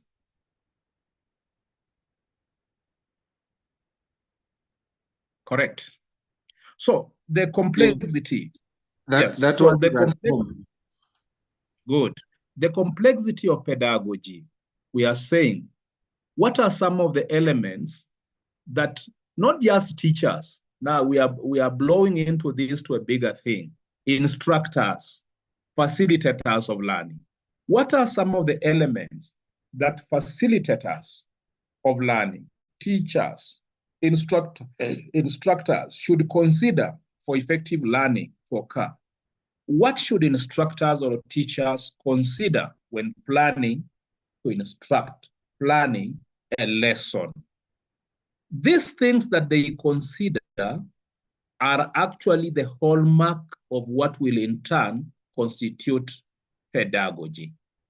Now, let's begin. Just one thing at a mention, not explanation. So everybody be ready. Just one thing to answer that question. So we begin. Brenda. Brenda? The question we are answering is, what are the elements that instructors, teachers should consider for effective learning to occur? What should be considered when you are planning for an effective learning to take place? So, Brenda, what? Yeah, yes, Brenda? How about the learning environment? Learning environment, correct, good. Caroline Ndunge.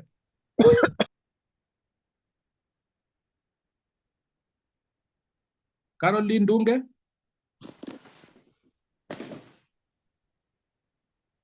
Okay, pass. Cindy. Everybody be ready with that question. Yes, Cindy, Daktari. what is this one element? Yeah, I think the specific needs of the learners. specific needs of the learners. Yeah. Very good. Specific needs of learners. Eugene. The different learning. We missed you, Eugene. Come again. Learning styles of the learners. Come again. We are missing you, Eugene. There's something you are saying want to benefit from, but we are missing it. Okay, Dr. I'm saying the different learning styles of the learners. Yes, the varying learning styles. Learning styles. Those we learn by doing something. Those we learn by patiently waiting to be told. Learning styles of the learners. Very well. Evans Lusasi.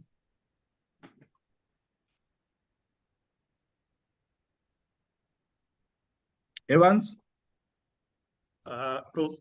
Yes, Dr. Could you also think of probably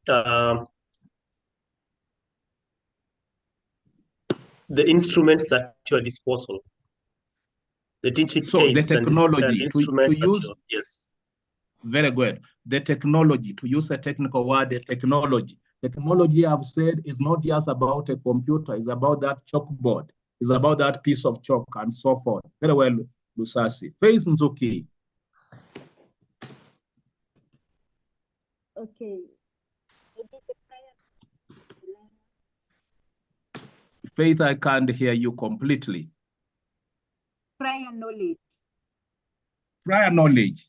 Prior knowledge. Prior knowledge. Yeah.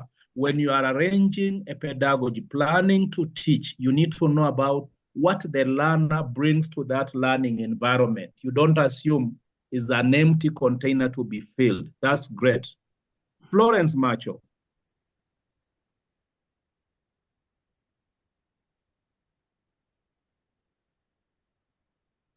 Sorry, Florence? Mwalimu. I was driving, so I had to stop. I think, and I'm going to look at it in the context of, you're doing a training, let's say for journalists to understand matters women's rights. So you want to see, or even just a difficult topic like abortion, for example. So the methodology in how you're going to bring a subject to people who already have an attitude around the particular subject. So for me, it's the methodology and the entry point. Is the so attitude. I'm not a teacher, so I'm just making. No. Yes. Don't give an excuse, Florence. Well, we are getting something very important from you. The attitude of the learner is something you must consider. Oh, thank you. When modeling the how you will teach. You see, the attitude, you go to that classroom, that school, they have always been getting a mini grade of D- in mathematics. You've come to that school as a teacher who has been teaching in the great school, Maseno School, Alliance. You want to teach mathematics. There is no miracle you are bringing to that school until you change the attitude of the learners towards mathematics. So the attitude, I think that's really very important, attitudes of the learners. So that's something, again, you are bringing, you are, as it were, bringing to the table. Ochami. Hi, Doctor. Yes. The teacher should consider the lesson content, the content to be taught to the learners. Very well. The content you have can determine the how you teach. The subject content, the content you have can determine the how you will teach. So you want to ask yourself, the content I have, perhaps it requires more of practical demonstration than theoretical explanations and so on. Very well, Lord Chami. Helen.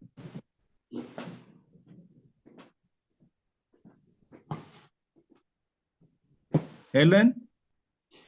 We seem to have missed Helen. We've missed Helen. Judy Minor. Judy Minor.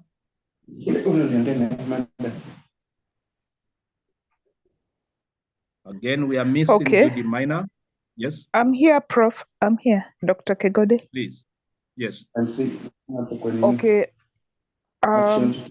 That noise in the background that somebody is bringing, please kindly. Wekesa, you could mute. Yes. Okay. Okay, now we are with you now, Judy Minor. Yeah. No, is it Helen? It's Judy Minor. Good, Judy. Okay. Thank you very much, Dr. Kegode. I've been listening keenly because also my thesis, my research is on pedagogy, and this has been very engaging. So, from the research I've been doing, I'm learning how that pedagogy has a lot to do with how the teacher is implementing the curriculum. So I think something that a teacher should have is also the approach, because the approach they will use to deliver,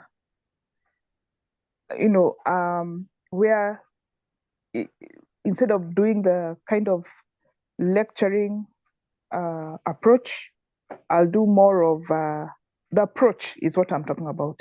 The teacher should consider what approach they are going to use. Thank you.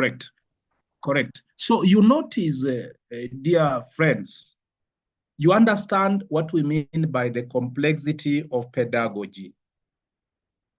Include in this big list that you will continue to reflect about communication strategies and communication skills. There are also things you need to consider. You want to consider your strength, your weaknesses, your opportunities in communication strategies and skills. Now, all of these things packaged together to define the kind of pedagogy that you will now engage in. The how you'll do things will be dependent on these things we are mentioning, plus many other, plus really many other. Now, so what ought to be the goal of pedagogy? We've already answered that question, as it were. Where are we heading to? Why are we concerned with the pedagogy? Why are we concerned? What is the goal? What's the fuss about pedagogy? So the question here is, what should pedagogy lead to?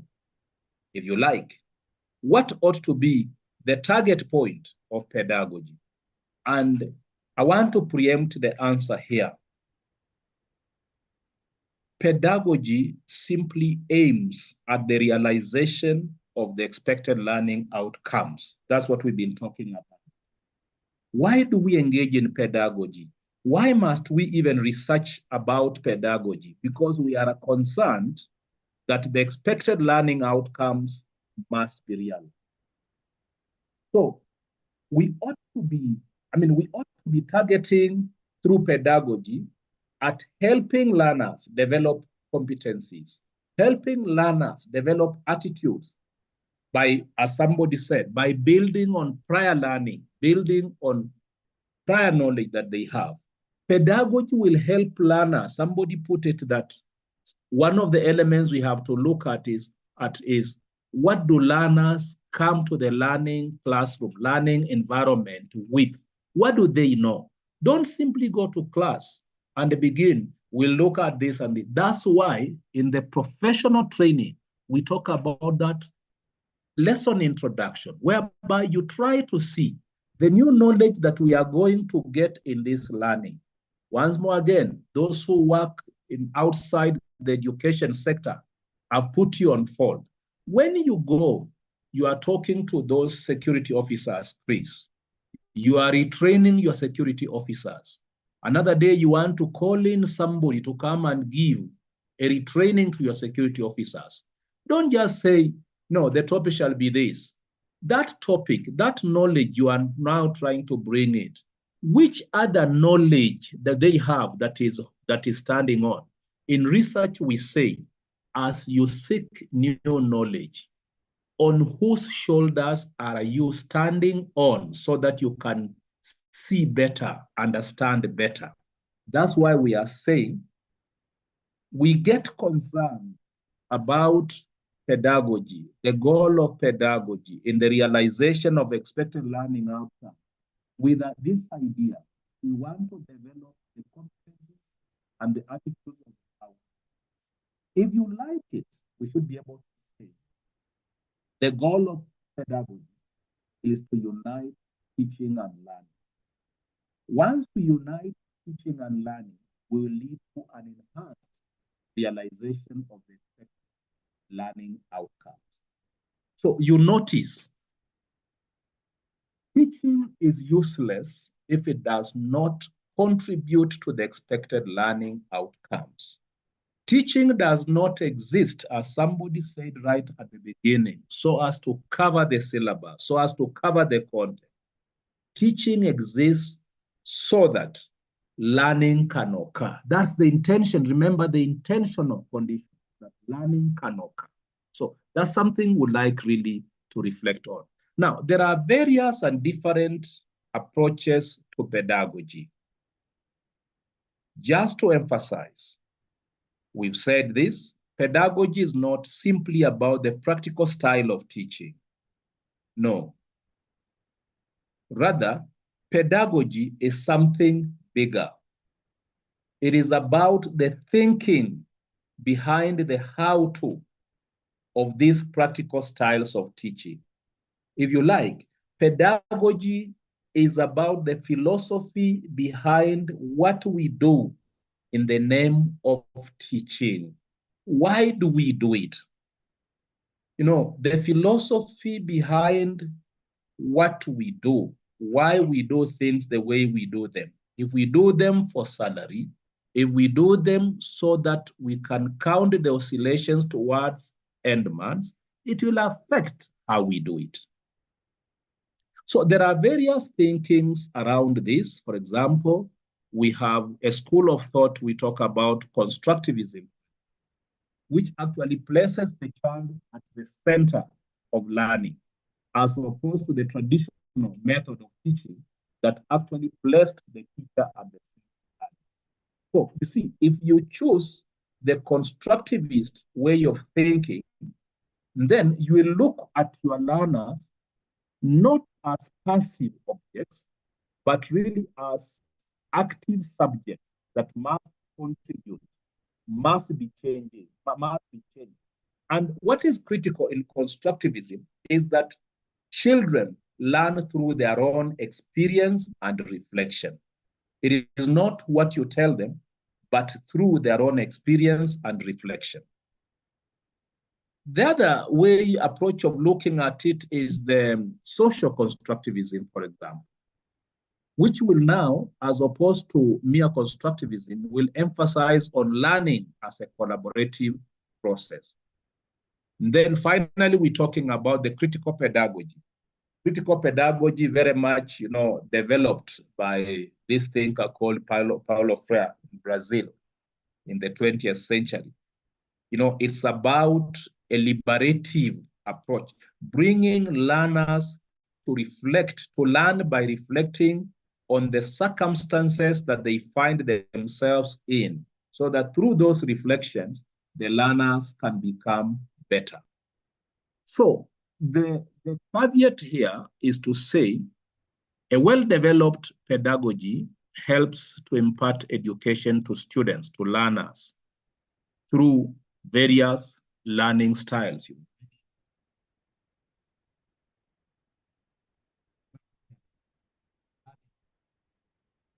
So a well-crafted pedagogy will actually enhance how learners can be able to benefit more from their various styles of learning. It will enable pupils to develop, for example, a deeper and more meaningful understanding of a particular subject. So you see how important pedagogy really can be in teaching and learning.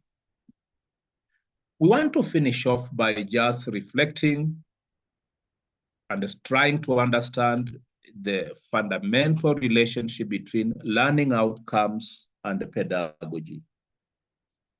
Now, what are learning outcomes? Learning outcomes. We've talked about this concept from the beginning of the lecture, just to come now and understand it better at this point. What are learning outcomes? You see, learning outcomes. You can see from the slide, learning outcomes serve as the backbone of education experiences. What are they? They are a very explicit statement that we make as facilitators of learning, as teachers, so as to describe the measurable skills, the measurable abilities, the measurable knowledge, the measurable values that learners should be able to demonstrate. Very important. Expected learning outcomes are about what learners should be able to demonstrate as a result of having learned. Meaning, expected learning outcomes must be SMART. What does it mean? You know, you're getting a concept of SMART as learning objectives, expected learning outcomes. Expected learning outcomes must be SMART. They must be, you know, specific. They must be measurable. They must be attainable. They must be realistic. They must be time-bound. They must be SMART. Expected learning outcomes are learner-centered rather than teacher-centered. They describe what the learner will do, not so much what the learner becomes, but what the learner will do to demonstrate the learning has taken place. In fact, if you construct good expected learning outcomes, you will find it very easy to set exams for your learners. Because expected learning outcomes, whether they will measure skills, abilities, knowledge, values, etc., they will indicate the behavior of the learner. They will indicate what the learner will be able to do. They will indicate how the learner will demonstrate that specific attainment as a result of learning. Therefore, learning outcomes are learner-centered rather than teacher-centered in that they describe what the learner will do and not what the instructor will teach. Learning outcomes are not to be packaged on the basis of mere content, subject content, but it is a deeper professional reflection that reveals what you want your learners to become and what the learners will be able to do to demonstrate they have become what you intended, if you like, in the objective, in the teaching objective, as it were. What is your take on this? Some two reactions on this. What is your take on this? The understanding of learning outcomes. The understanding of learning outcomes. Yes? My concern is about the attitudes. Don't we look at the attitude? Because now, as we are in the TVET, and that is one of the elements that we measure after we have gone through the learning outcomes, the attitude. Yes, that's why I mentioned values that students should be able to demonstrate. That's attitude, values. You notice that? Values. Are we together? I think I lost the speaker again. Anyway, we make progress. We make progress. So that is, you can now see. Now, if you've understood what learning outcomes are, you can now see how naturally they must be pegged on pedagogy.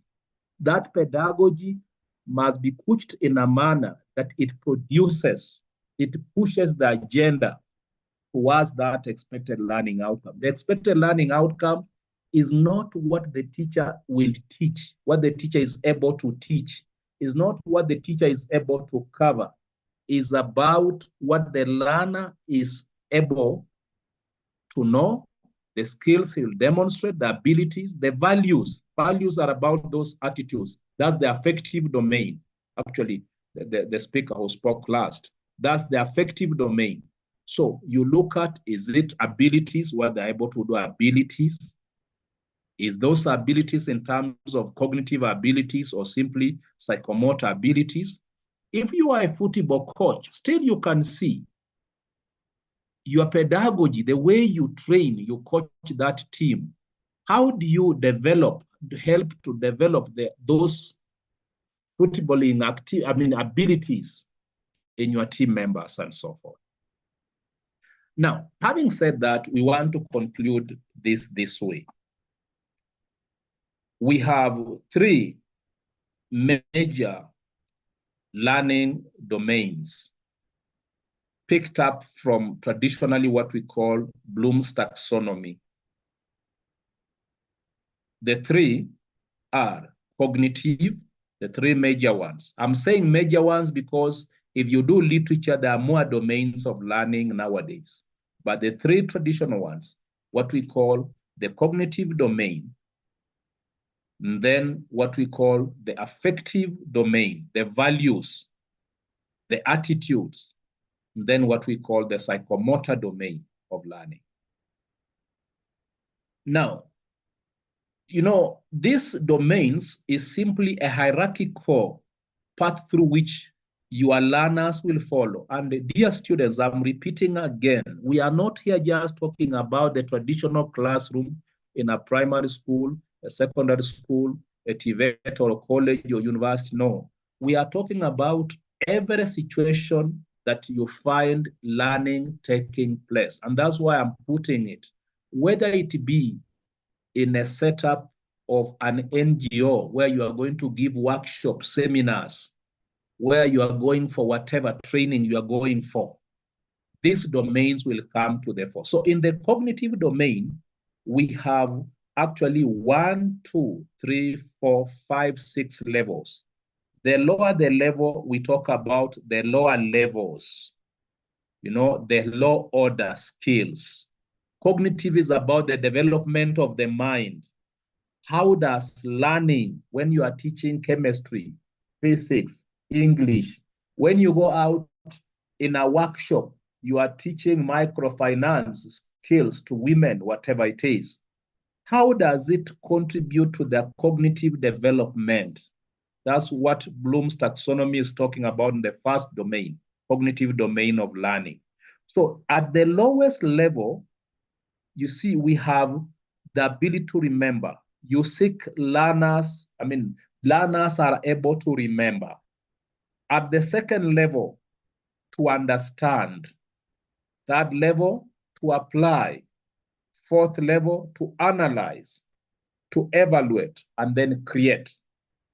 Now, when we talk about the lowest level, and this does not depend on the level of learners. Even when you teach in a nursery school, in a kindergarten school, whatever it is, these elements are still there. They don't depend on the level of the learners. Every learner at any level can exhibit these levels, starting from the low order levels up to the higher order levels. So when we talk about at the lowest level, lowest level of learning, you are a teacher at the lowest level of learning. Learners end up, or rather learning is happening at the lowest level, lowest order. Learners can simply recall facts and basic concepts. The kind of questions you ask in your exams are those questions that border on define this, list this, repeat this, state five, whatever. Go to the 3 arms of government. Those are the questions testing the lowest level of learning in the cognitive domain. Now, depending on the pedagogy you put in place, you can make your learners rise to the second level. the level of understanding. Now, they not only remember, but they are now able to understand. So here, they are able to explain ideas or concepts, not just to recall them, but to explain them. That's why when you construct learning outcomes, when you are constructing learning outcomes, you say, by the end of the learning, by the end of this workshop, by the end of this lecture, by the end of whatever learning, the learner should be able to describe, to discuss, to explain, to identify, to locate. You can now fill up the question tab depending on the content that you taught. Remember, we said content is one of the things that determine pedagogy. So when you teach, you focus on that expected learning outcome. You focus at your learners in this second order level. Understand? You focus on your learners to be, ability to describe, to discuss, to explain, to identify, whatever it is. When you move to the third order level, you are rising up now. Learners are able to apply. You see now, these are now learners beginning to get deeper in the cognitive orientation of your content. So they are able to apply. What does application mean in the cognitive domain of learning? They're able to use information in new situations. Therefore, they can execute, certain things. They can do things, execute. They can implement, certain things. They can solve. So you ask learners questions in this level. How can you implement this in community development? If you are teaching, you are in a workshop, you are a trainer of trainers. You are now passing across a given NGO policy. So at this level, you are now aiming at your learners being able to apply the content of what they have learned in that workshop. So if you are to pass an evaluation to them, you now put the question, how would you execute this framework, this policy? How would you interpret this? How would you solve this? Sketch how you'd do ABCD. You are testing the ability of your learners to apply the knowledge gained. Then when you move higher, a higher level, you are now moving in the higher order to analyze. To analyze means your learners are able to draw connections among various ideas. They can differentiate issues, they can organize, they can relate, they can compare, they can contrast, they can distinguish. So these words, differentiate, organize, relate, these words, execute, implement, solve, whatever it is, these are the words that will signal your expected learning outcomes. What your learners should be able to do as evidence that learning has occurred on that cognitive domain. Then, moving much higher, it is the ability to evaluate, So at this level, the ability to evaluate simply means to justify the ability of your learners to justify a stand or a decision. You see? So, you are in a workshop, you are in a seminar. The question is, justify why we need this in community development. See? So the kind of answer given must demonstrate the ability to evaluate. So the questions, or rather even the learning outcomes you'll construct, must figure the ability to appraise, appraise this, defend, judge, select, support, and so forth, critique. Now, at the highest cognitive level is the ability to create. The highest Bloom's whatever cognitive level in Bloom is the ability to create. Creating means learners are able to produce new ideas, new ways of thinking, new original work. I'm emphasizing again, although this is the highest order in the cognitive domain, it does not mean the sophisticated learners. Every learner in one way or another with a proper pedagogy can reach there. The learner in a nursery school, at a nursery class, can now move with the clay. He has been trained, he has been taught on modeling, the teacher has demonstrated whatever. Now, he can be able to explain, to put it, what that clay can do next. So the teacher can ask, what else can you model? Remember, this is not the actual modeling because that will be psychomotor. But here the teacher is asking, besides a cow, beside a sheep, beside a table, what else can you use that clay to model? You are testing the ability to create. So that is really the cognitive domain of learning.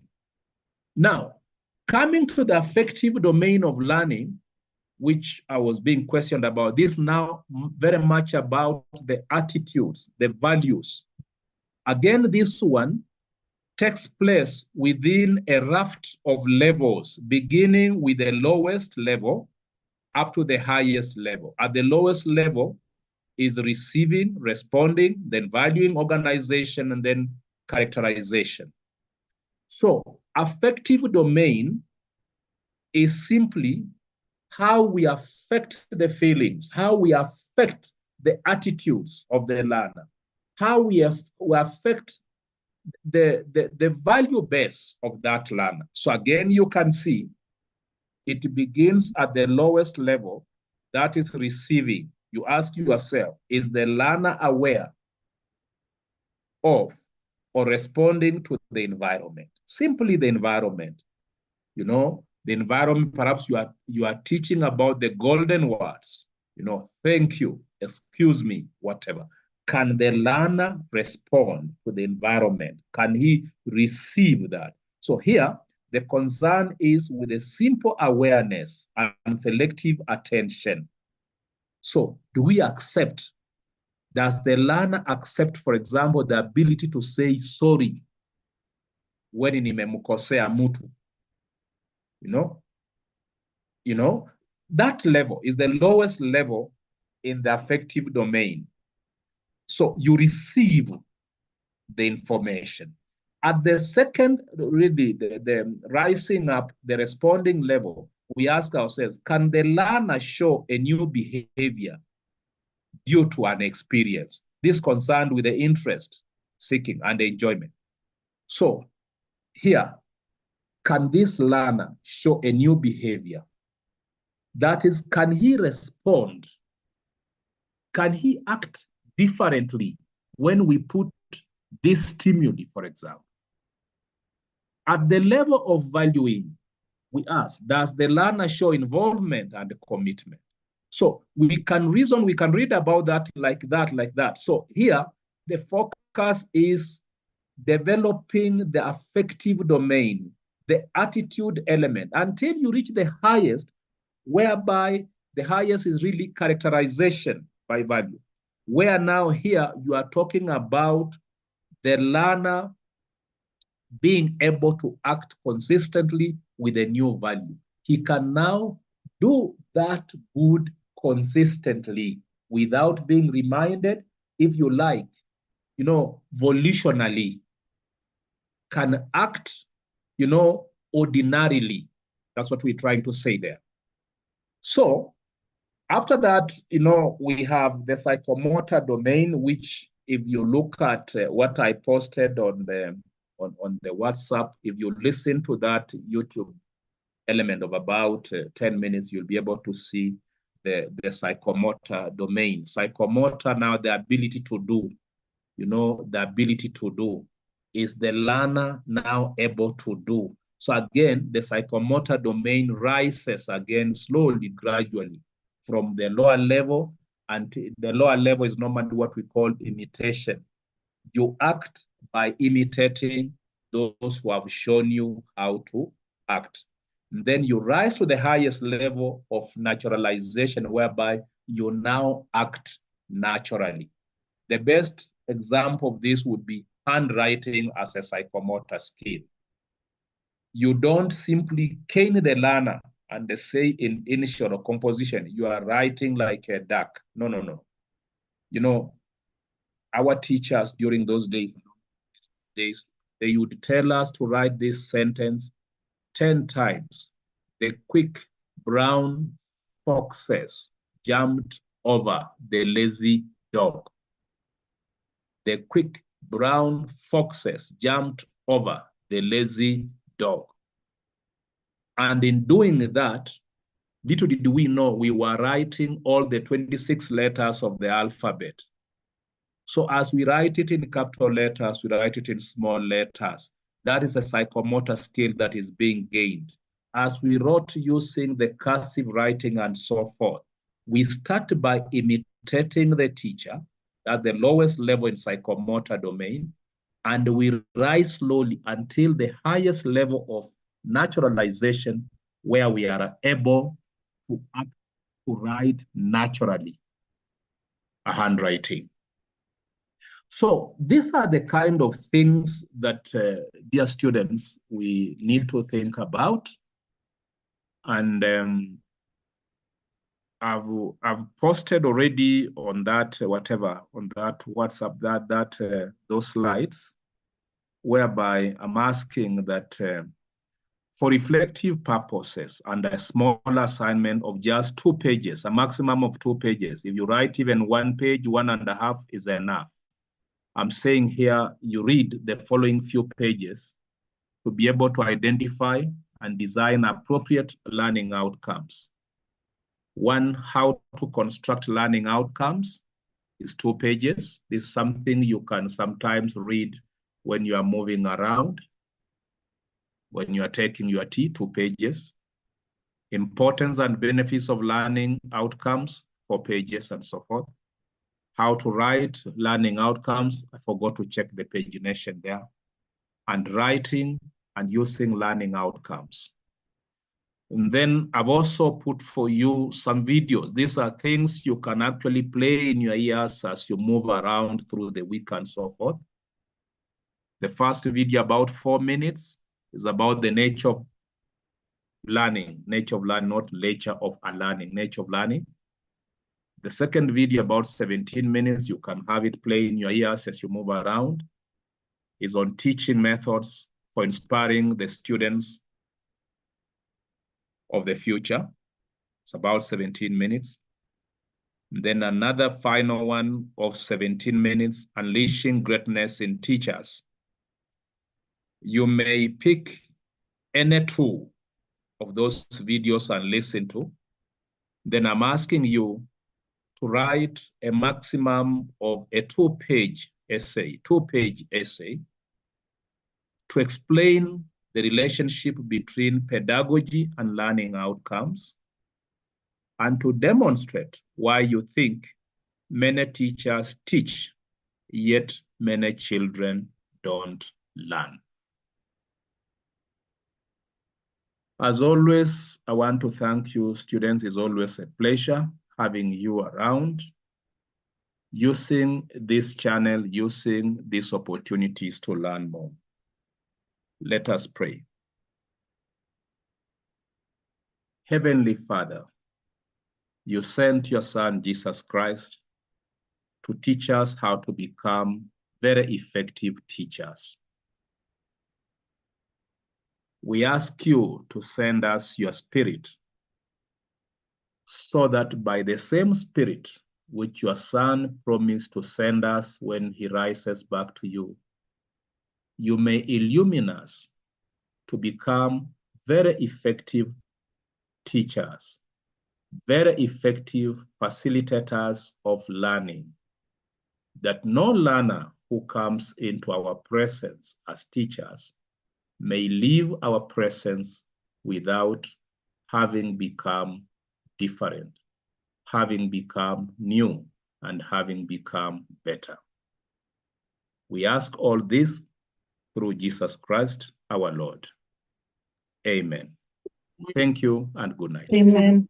Good night. Good night. Good night. Thank you. Good night.